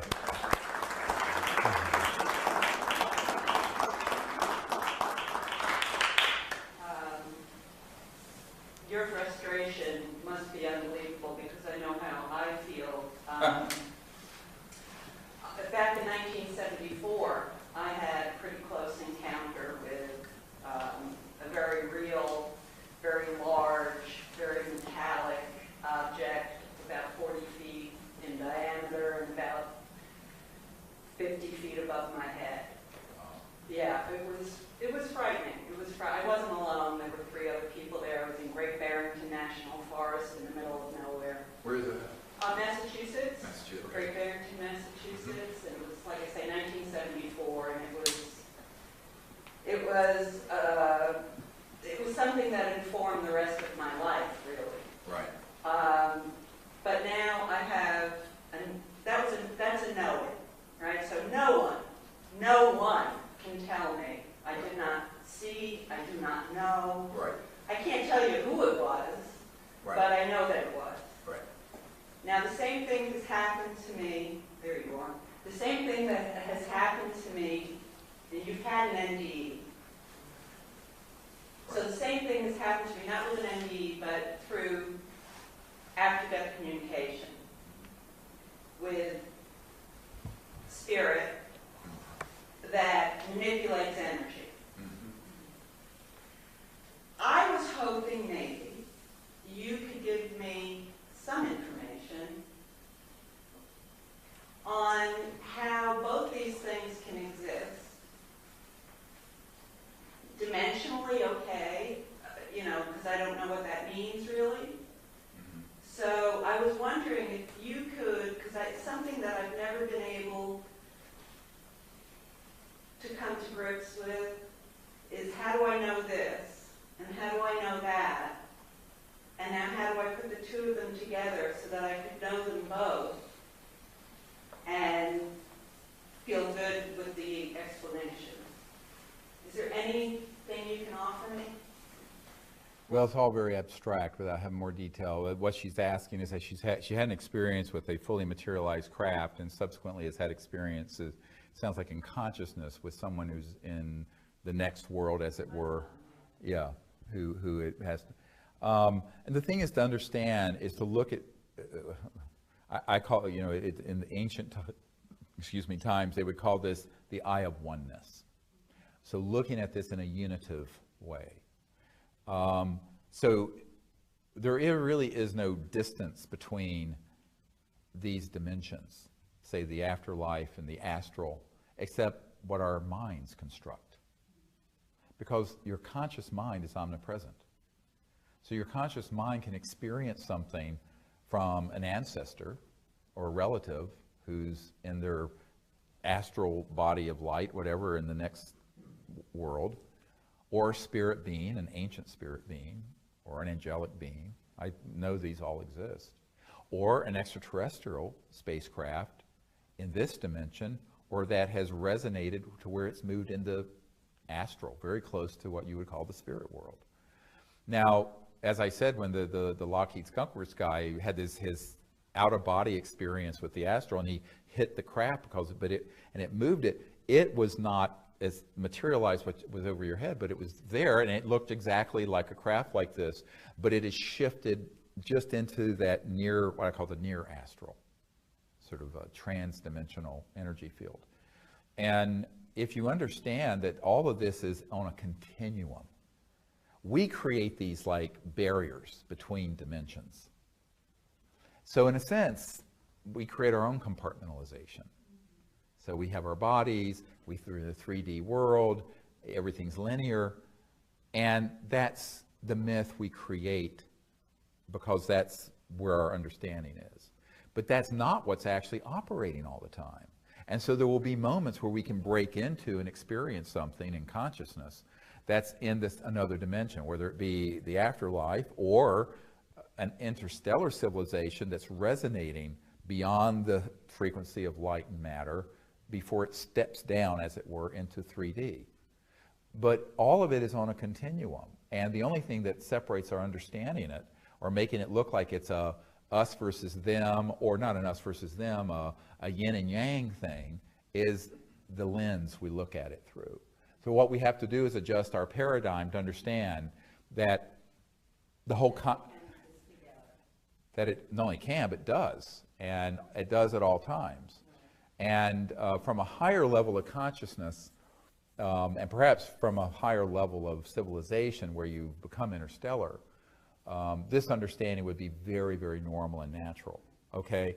From our level, at this stage of our evolution as a society and also as individuals, it seems very strange. But I think it will become less strange as it becomes more everyday. If you'll humor me, one more question that I have, because I was debating which to ask you, so, Yes. and maybe everyone else knows this, but why is it that ETs accept the protocol here, and why don't they just, like the ones that were over my head, they were there for about 40 seconds, that's it, and then went straight up, straight across so you couldn't see it anymore with the trees. Right. Why didn't they stop and land and say, hey? Well, the question is, why didn't they stop? Why wouldn't a craft stop and land and say, hey? They have sometimes. I just told you at Joshua Tree, we had this sphere come in, and there was a being there, and literally waved it. It's on our website. And the question is, why don't they do this at Yankee Stadium during okay. This is like when Larry King asked me, why don't they land on the White House lawn? I've probably been asked that question 30,000 times. And the reason, but here's the reason for it. And the answer is really an important answer. How successful has our misadventure been for instituting Jeffersonian democracy in Iraq and Afghanistan? Okay, and we're dealing with humans living in the same century, on the same planet, kind of. Now, don't get me started. Okay, now, the point I'm making, without becoming politically incorrect, is that if you have a civilization that is thousands to millions of years more developed than ours, and they were to come in and force disclosure, let's say, by being that open, a couple things would happen. First, the world would divide into idolatry, people who'd worship them, like the people on the island making the plane, the propeller plane, or would demonize them. The military and intelligence community would say, we've been invaded, and we're back to the movie Independence Day, okay? And it would galvanize the fear to justify unifying the world, as Ronald Reagan said at the UN, around an extraterrestrial threat. So if I have figured this out with my limited capabilities, I'm quite sure these interstellar civilizations have figured it out. Anything that is that frontal would have blowback that would not be good. So they've let themselves be known in a number of ways. They've tested how humans react to that. But again, over the course of the thousands of years of human history, and particularly you look at the last 50 years, it's been quite a bit, but they're still testing our responses. And so I'm trying to answer your question, so if I can finish. So the ETs do not want to do something that would precipitate either panic, misunderstanding, and worse, the galvanization of the military, using it like a 9/11 event to create all kinds of boogeymen in space. They know that that is exactly how an event like you're talking about would be used. I know it, they know it. And so the only way that global open contact is going to happen, like you're discussing, is that if it is under a CE5 protocol with a lot of world leaders involved. This could happen. We're working on this. It's done in a way that is invitational and coherent. If it happens the other way, it could be something that would have a lot of bad consequences that are unintended to most people. The other problem with it is that what would be the purpose in doing that if the people aren't ready? And you know how I think they're measuring how ready we are? Is how much we go out there and pull ourselves out of YouTube and the television and Netflix and go out under the stars together and with intent and sincerity ask them to make contact. That says to them that we're ready. And if we don't do that, then we're dilettantes. And we're sitting at home in front of our TVs being dilettantes.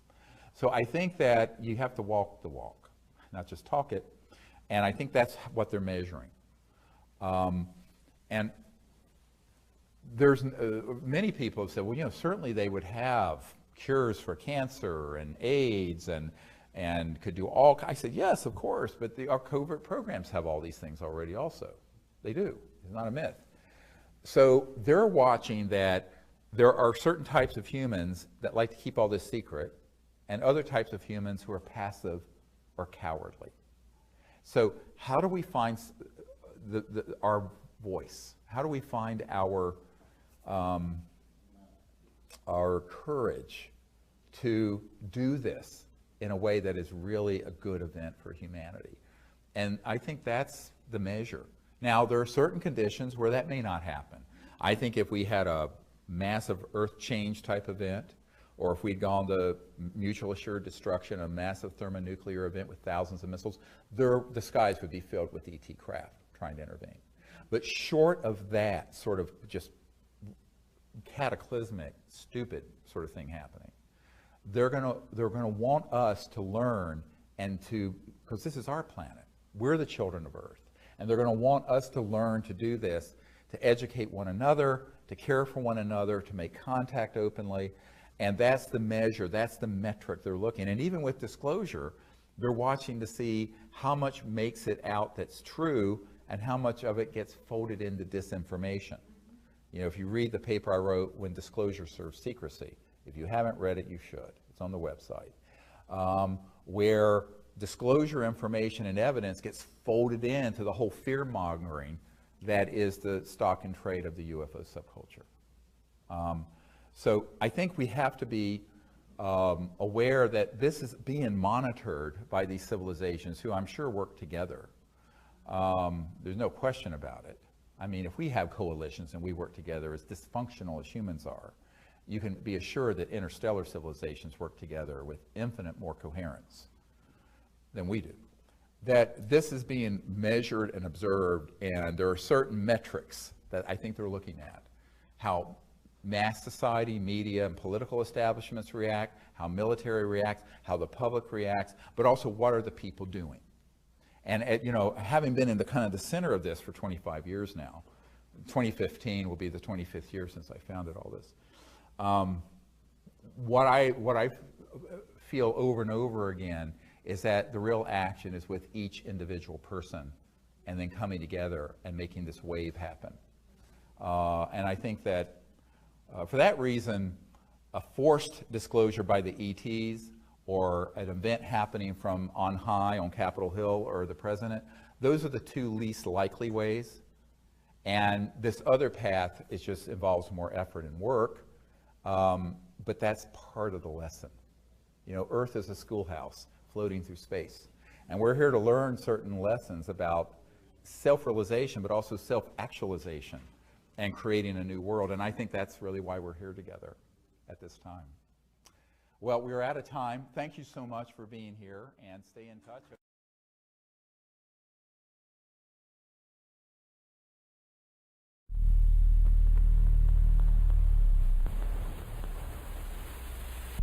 How do you keep something secret? You hide it in plain sight.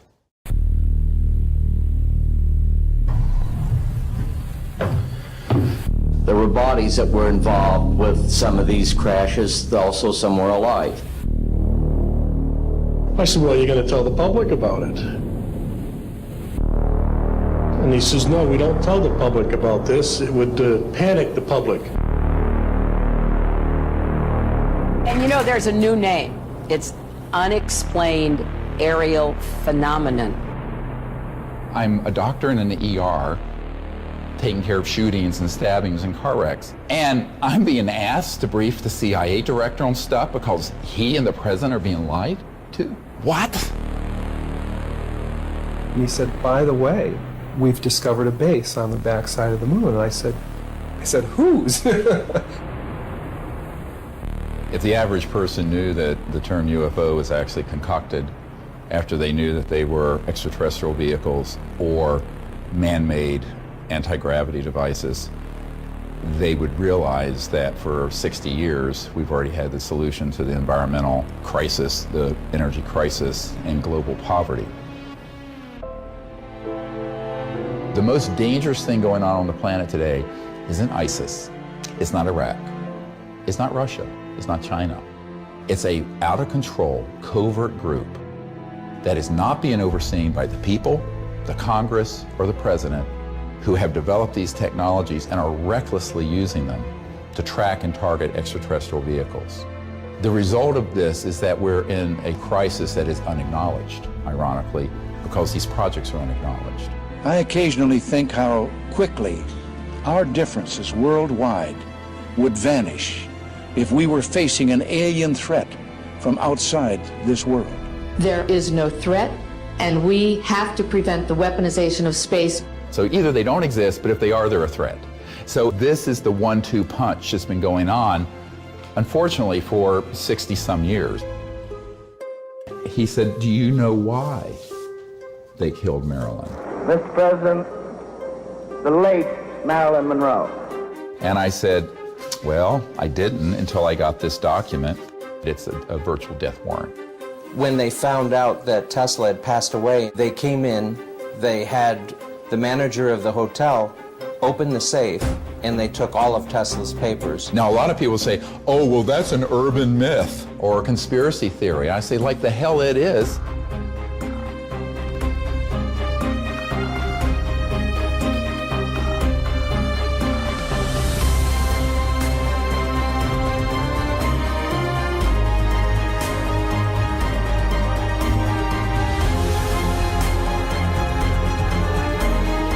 This is like a bad, conspiracy novel, except this became my life.